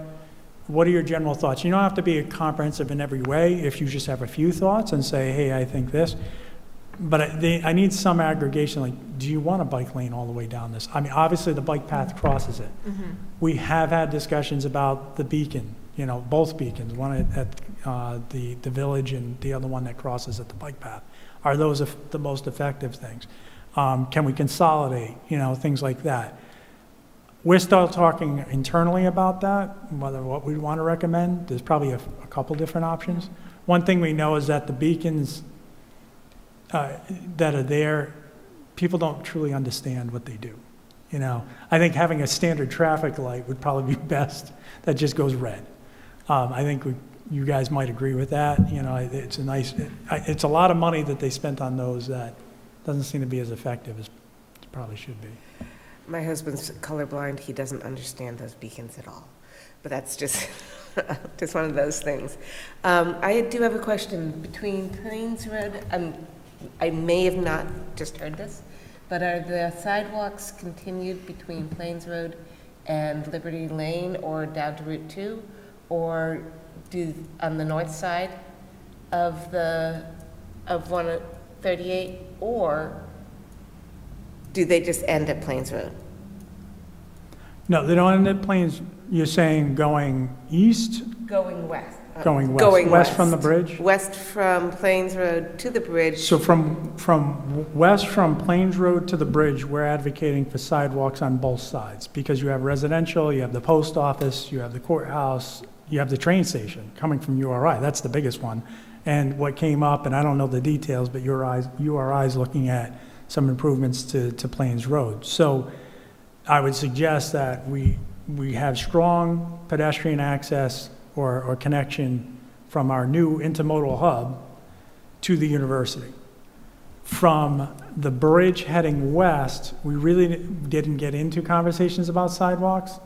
If I was a betting person, I think for them, they're thinking it's a no, mainly because it's a pretty disparate. There's a turf field on one side, there's a nursery and the park on the other. There's not a lot of pedestrian connections. However, bike lanes, that's a wide right-of-way, could certainly be on the agenda for that, I would suggest. Of course, you can see how they went about doing Route 2, which has no bike lanes on it and has a massive right-of-way. So, I think that's something that you could certainly weigh in on and advocate for, and probably would, land hopefully well. Anything else on that? I'll move on. You're suggesting that as individually, we go and walk it, bike it, and make suggestions to you, and then, You can do it in pairs too. You obviously know the line I walk Okay. of as far as, having to deal with OMA. right, I'm telling you, you got to comply Right. as a group. But you can go as pairs. okay, So you can walk out there, you can go individually, get the feedback to either me or the chair. That's fine, as long as there's not a two-way discussion on the issue. And then you'd have to aggregate that. You know, if you're seeing common theme, what I would suggest is if you're seeing somebody suggest a bike lane and somebody else bike lane, then obviously that would be one that's in. Where it's going to be tougher is if somebody has an oddball request and you have to say, well, do we want to include this? Listen, my strategy at this point is throw everything against the wall and see what sticks, right? Because we know that there's a lot of room for improvement here. If we get half of it, we're doing okay, you know? It's better than what we started. To Ken's earlier point, it's better than what we have now. And there are substantial problems with pedestrian movement along that roadway, especially in consideration that it fronts a university. So. We had a lovely group from Green Hill here. Are we asking anybody in the public to weigh in on? And how, I mean, So I have a limited duration. Okay. This isn't the be-all, end-all. This is the initial list that they Okay. need to get this thing out to the, like, RFP, Okay. to say to their design-build team, hey, here's the perspective elements that need to be included. Obviously, there's a budget, and they need to design it to budget, and if they can't design it to budget, things have to come out. But they, you know, this is the first scope. That's why I say throw everything in. okay, As far as community, we can have that discussion, but here's my honest assessment, right? I think part of the reason this has been tabled so long is because Right. it became a behemoth of community interaction, and RIDOT kind of said, let it die on the vine. So I'd hate to see that happen again. I'm not saying community can't weigh in. I'm just saying, like, as far as we're concerned, I'd rather deal with the organized boards and commissions that are relevant, and the town staff can weigh in and try to get the ball, Okay. you know, keep the ball rolling. okay. Fair enough? Okay, so we will have to get this to you before our next meeting. Yeah, unfortunately, I apologize for the timing. I just had the meeting last week, and they basically told me May 29th, end of the month was it. So I don't have a lot of, Okay, you know, a lot of leeway. Again, it's funny, the thing sits for 20 years, and then all of a sudden it's hurry up and go. But you Right. know what? It is what it is. okay, so we Move will on. individually, we don't need to make a motion to do this. We're going to individually let Luke know what our thoughts are. We can pair up if anybody wants to take a walk or bike ride through there. I mean, I know it pretty well, but still looking at it in a different way, that maybe something will come of it. So, great, okay. All right, So we have to get our information to you by I would what say, date? I would say next week or the week after at the latest. So I would say, Okay, 2 weeks I'll give you from today. 2 weeks from today. Let's just call it there. I'm a person who goes the very last minute, as you've noticed. So the 22nd. Yeah, Route 2 to 108, To the where 22nd. where the historic district is. To the 22nd. All right, I'll move on to the tip, which you guys may discuss, but I just wanted to iterate that that was another process where it was kind of, we need this by a certain time frame. You need to get it to us, and you can include 5 things, right? So we have a lot of priorities. We could have probably put 20 on there. One of the big things is the bridge over in Silver Lake got taken off the list at some point, and that bridge needs help, so we needed to get it back on. But you know, a lot of the major roadways are on there. Again, I think we'd have all liked to have gotten more on. Unfortunately, it's, you know, we're at a point right now, we're trying to get a lot of the basics done, right? You know, on the roadways, like get good pavement, maybe get some sidewalks on these things, right? You know, at a base level. And then, you know, the other stuff is defrosting. So if we can get it on the tip, obviously that helps fund a lot of the cost. But I did forward that list on so you guys can discuss it, you know, as part of your agenda. The school project's going well. I just wanted you to be aware that we're now we're done with design development. We're going to the planning board, if you're interested, on May 29th for preliminary plan approval. At that meeting, we'll be presenting the site plan, the full renderings, et cetera. In addition, on Monday night's council meeting, we'll be presenting the renderings of the new building, which have already been seen by the building committee. So if you're interested in seeing what this thing's going to look like, there's been a lot of work done on it. It's multicolored brick, kind of a darker to blend with the hazard building. You can't get everything because cost-wise, we've had to value engineer it as well. From a BPAC standpoint, there's been discussion about, traffic. We do have a traffic engineer, Paul Bannon, looking at the site. He's going to do a traffic memo. Prospectively, I would expect it's not going to be a major impact considering the school was originally built had at one point 4,400 students. Now we're down to 2,200 students in the district, not at that school. But we're building that school for about half of the students that we originally had. So prospectively, traffic should not increase. That said, I am going to continue to communicate with Rich Bourbonnais and our team internally, and this is where I may bring things back intermittently to the BPAC, is we need to also look at our roadways in the area. One intersection that came up is Columbia and School Street, that weird, open, wide intersection that's a no man's land. I think at some point needs to get rectified. And, if you're not you, then who? If not now, then when?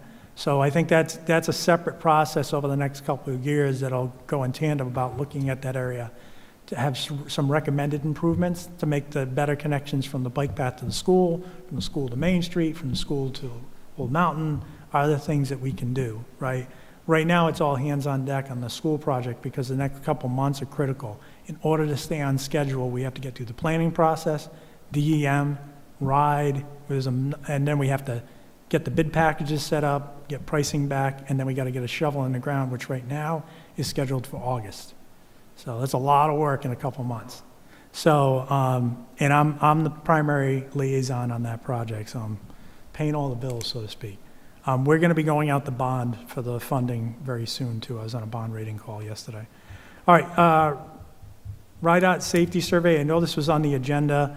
I know this was discussed at one of the meetings about a month ago. There was a whole team that walked Main Street. This is part of a safety assessment. They did a very similar thing, I want to say, prior to COVID, so it's been 6-7 years. I don't expect major things to come out. It's probably going to identify exactly what our Safe Streets for All is going to put out, quite frankly. Because a lot of it is all based on data and looking at what the obvious issues are. The question is what comes out of it. The first time they did this, or the one they did years ago, went on a shelf. So the big thing that I iterated in this meeting is, like, at what point do we see action, right? At what point are we going to see funding to redo the roadway, address the pedestrian issues? And so the manager and I are committed to, like, putting the bug in the air of, like, okay, this is great, have another report, but we want action. So this Safe Streets for All grant that's out, and we're still waiting on the final report. Eric did present to the council, but that report needs to be adopted by the council. So it's not adopted yet. That doesn't mean we can't draft a grant. We'll be working up a grant application. The one thing I haven't settled with the manager is if it's definitely Main Street. That was the one roadway we're really looking at. So I think that would be a potential. I was on a call about the Safe Streets grant. They tempered expectations. They said, there's probably 40 to 70 grants that will be available out of the pot, and that's countrywide. So they, obviously it's a competitive grant. So we'll see. We'll put our best foot forward. What can we do? I will probably be requesting a letter of support to support that grant application. I think that would be the biggest thing that you can do. A lot of it's boilerplate. They want to know certain information because they're evaluating a lot of applications, and they don't want to see a lot of fluff.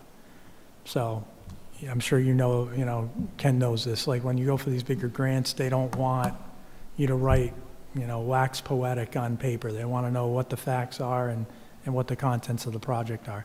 That report's going to bode well for us, though, having a comprehensive report, and it is a requirement. Any questions on that? Okay. Wakefield Village Association, just to give you an update, so I've been working with them, managers and I, are committed to helping Main Street, continuing those. A lot of that has to do with Waterfire, which is coming up, but they want to do more events in the park. They're working on a lot of different initiatives. There's new benches going in that we purchased through ARPA funds. Saugatucket, same thing. I think the biggest thing to just note is, again, you talk about streetscape, pedestrian enhancements, everything. They're trying to promote bigger programming and events and things like that. It's just going to expand the need, right? And this ties into the last thing I'm going to talk about, which is the Affordable Housing Initiative. So we've had, I think, 5 or 6 meetings on this initiative, which is the school sites. There's 3 school sites: Wakefield, South Road, and then there's, obviously it's not a school site, but Oliver Watson House out in West Kingston. There was a work session with council, I want to say about a month ago, I think it's about a month ago, where we discussed how do we proceed with, the project? Like, where do we go from here? A lot of it was financials. How would we make it work? We have since met internally. I think the flavor of the council, and this will be discussed Monday night as well, I expect a robust discussion, is to figure out a way that we could open something up to broad-based to partners. So for like nonprofits to come in and determine if we could partner with somebody to help us build the affordable housing. The ultimate decision's on council. We're in the process right now of drafting a kind of an open-ended draft RFP that would set goals and a scoring system and basically put it out and say, hey, we have these sites. We want affordable housing. Here's our desired mix. What can you do for us? And what would it take for you to come in as a partner to get this developed? Now, whether that materializes or not, I don't know. There's a lot of discussion to go with council. Why do I bring this up on your radar? Again, a lot of what we're talking about is a pretty good density of housing, and you guys have talked before about developments often either blocking pedestrian access and mobility or not considering it. And so as we get into this process, while not priority number 1 of the projects, obviously it's affordable housing, there have been considerations and input on that. So for instance, South Road, there's accommodations on the plan to keep connections to the park, to the sled hill, making sure that, those will be open public ways, and of course, those could get strengthened in any future designs. As far as Oliver Watson, that one's pretty far out there. There really isn't a lot going on Waits Corner Road and that whole section. So I don't know where that goes as far as bike pedestrian access. A lot of it's turf farms and rural. But of course, Wakefield being so close, the latest iteration of plans was a higher density studio apartment style, 2 to 3 story building, kind of replicating the old schoolhouse that was there, kind of playing off that architecture. There would be 2 buildings. The latest iteration had a commercial space on the first floor. Whether that continues to exist or not, I don't know. I think a lot of it's going to be depending on what the need is for it and also the cost. Like, you're losing a lot of housing units and it increases the parking count. So there was a lot of discussions on that. All that to say, I urge you to tune in. I know I know Ken's involved in other committees and you all might be as well, but that is a big project that the town is undertaking and something that's going to connect in the various aspects of what you do here.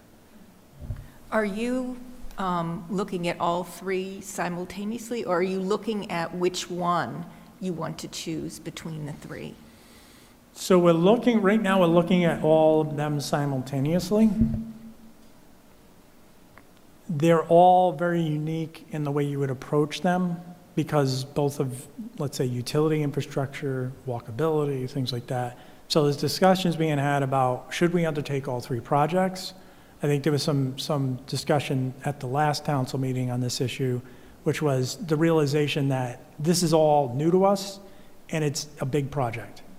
And so maybe it's more prudent to pick one that's more achievable and count a win, and we learn through the process. But that hasn't been decided yet. They're still kicking around that. And I think the big debate to come is, what delivery model do we use? Are we going to get in bed with a singular nonprofit partner? Do we decide to put it out and maybe it comes back that we do some market rate mix? All to be determined. Are there any other questions specifically regarding any other staff updates you would desire? No, that was great. So All right. thank you. Yep. It's coming up on 8:30. I think that one thing I do want to, just to kind of, find my notes here. One thing that has been on our radar for a while, and we just learned about the pavement overlay project. We didn't just learn about it, but we have a kind of more of a timeline. So we've got Robinson Street, Woodall Avenue, between Robinson and Main, and we're on old business items, review recommendations on local CIP road maintenance projects. Salt Pond Road, Woodruff to Kenyon, and then James Trail. And in speaking with Rich Bourbonnais, this has been now several months ago, he said he would be happy to listen to any low and no-cost safety elements that we think could be added to any of these projects. I don't know if we want to discuss each one, or if, my thought is that if there is something that can be discussed, I'm happy to take all of the ideas and then meet with Rich. I don't know that we need, or we're going to have time to do anything formal. I think this is, and I'm sorry, I'm losing my site here. It's during May and June, so we're in May. Does anybody have any thoughts on providing any recommendations for low and no-cost safety elements on those roadways?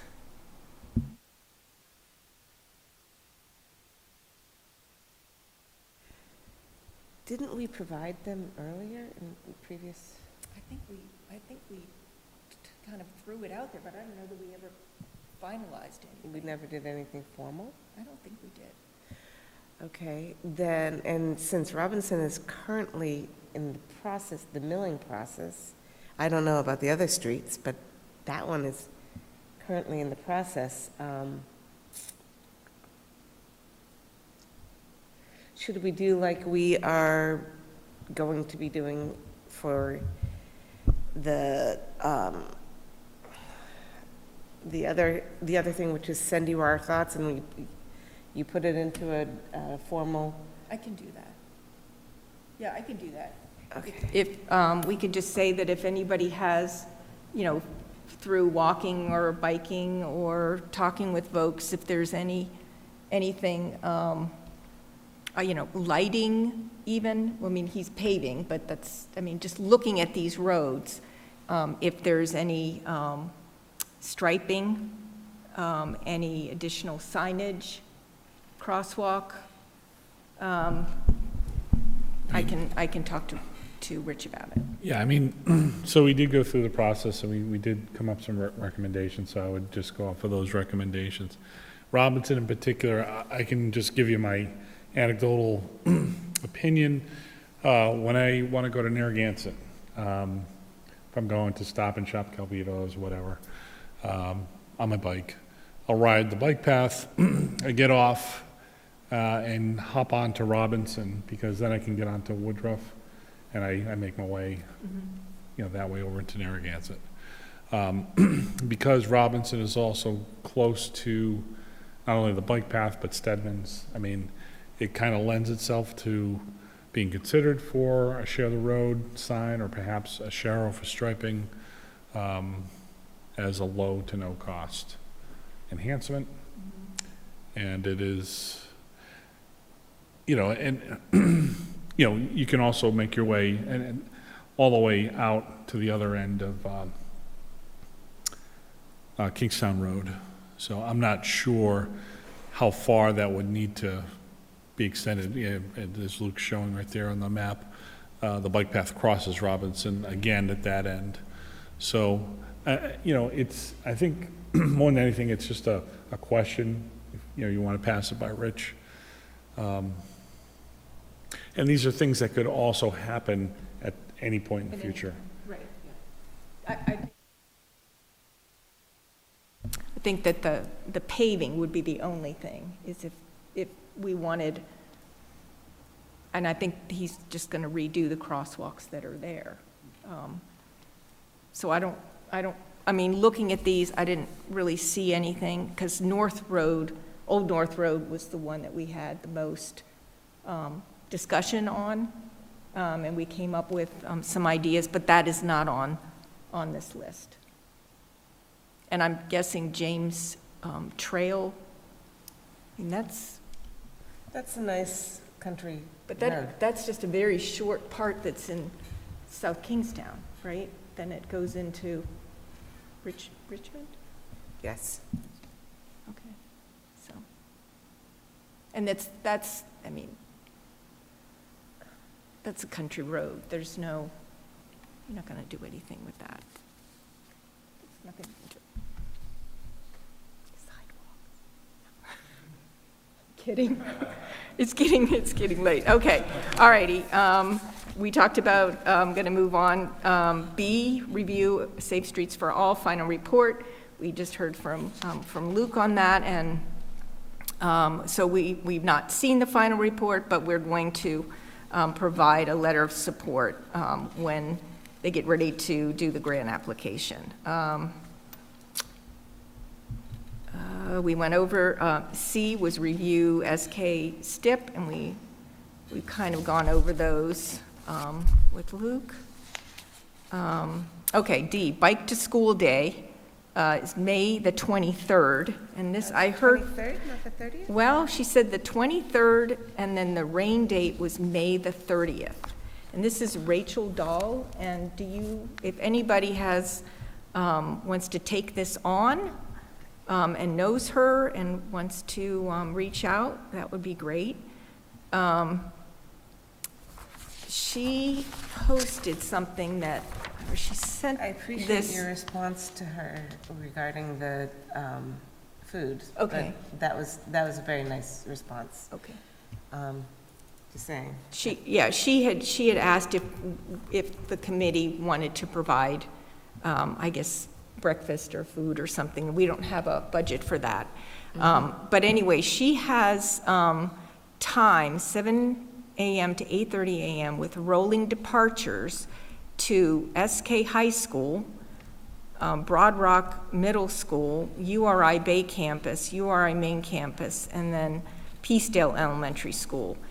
And I've not been involved in this before, so I'm not sure what she wants from us. Do you know, Ken, have you done this before? I have, and I've joined them at Mythic Bikes in Peacedale, honestly, as an aggregation point. In past years, I've gone to the Guild. They've had their aggregation of folks there. Spend 15 minutes, just chatting with folks, more of a goodwill type issue. And for me, it's like I ride away from work, I go meet everybody, then I ride back home and then continue on to work. As far as the bike to school stuff, that's more for like parents and stuff. I haven't directly participated in that. It's usually parents and kids. Okay, well, I will share with everybody the location and the time that they're going to be at each one of these locations. If you want to go and just chat up BPAC and say hi to everybody and, see if they want to join the committee. We're gonna get there, okay. Okay. All righty, and then we're at E, wayfinding initiative, and you're on, Lisbeth. Okay, I did meet with the rec department, explaining similar, explaining that we would like to work with them with wayfinding and finding the paths through the land on the rec, that is part of the rec department, the town lands.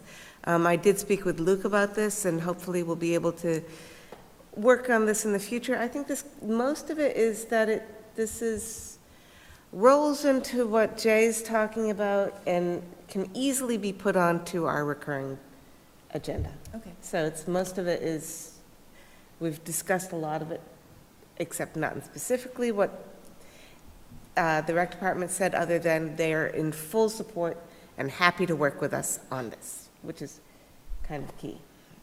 So, Excellent. All righty. So 7 new business items. Let me just see. I think that we've talked about everything else. Okay, this was the last item then, because we've already talked with Jay. I'm sorry, Councilmember Jay Wedgemont on that. Okay, so we don't have anything else. Okay. This came up just briefly. So it's a pedestrian movement inclusion and updating zoning regulations. And Luke and I talked about this a little bit the other day. In our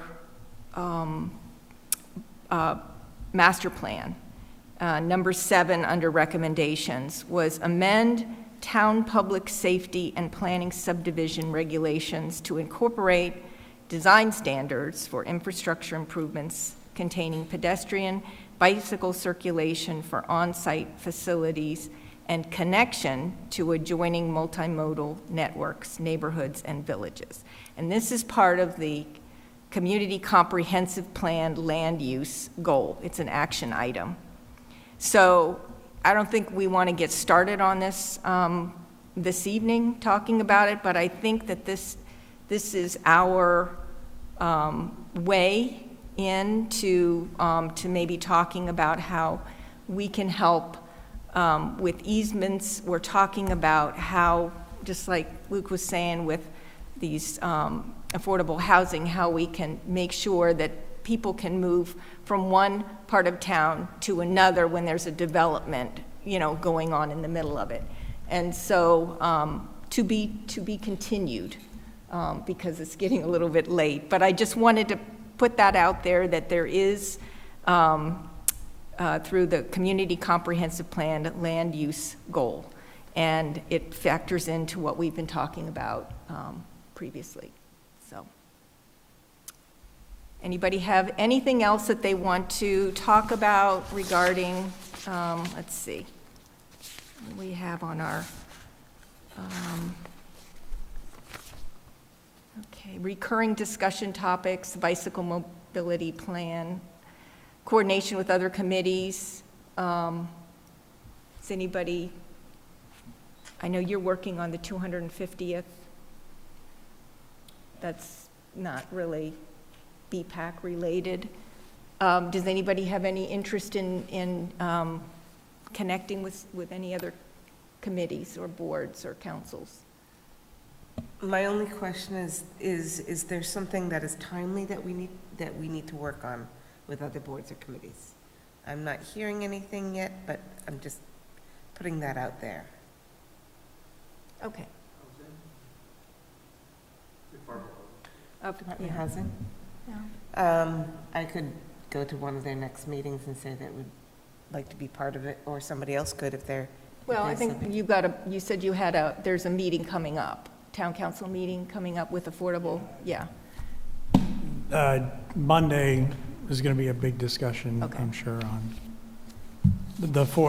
as far as the 3 sites are concerned. That'll be on the agenda. Okay. So Monday sounds like the day. It's going to be a long meeting. You thought the one you went to was long. This one's going to be even probably longer. Oh, yeah. So. Well, we did talk about, I'm going to be gone, but we did talk about somebody from BPAC being at the meeting in case there's discussion on crossings and safety measures. Anyway, if anybody is available to be there in case there's any questions, that would be great. Anybody going to the Bikes and Beers Rhode Island ride? This is not on the agenda. I should bring this up after the meeting. I really want to go there. All righty. I think we've had enough. And does anybody want to make a motion? Motion to adjourn. Second. All in favor? Aye. Aye.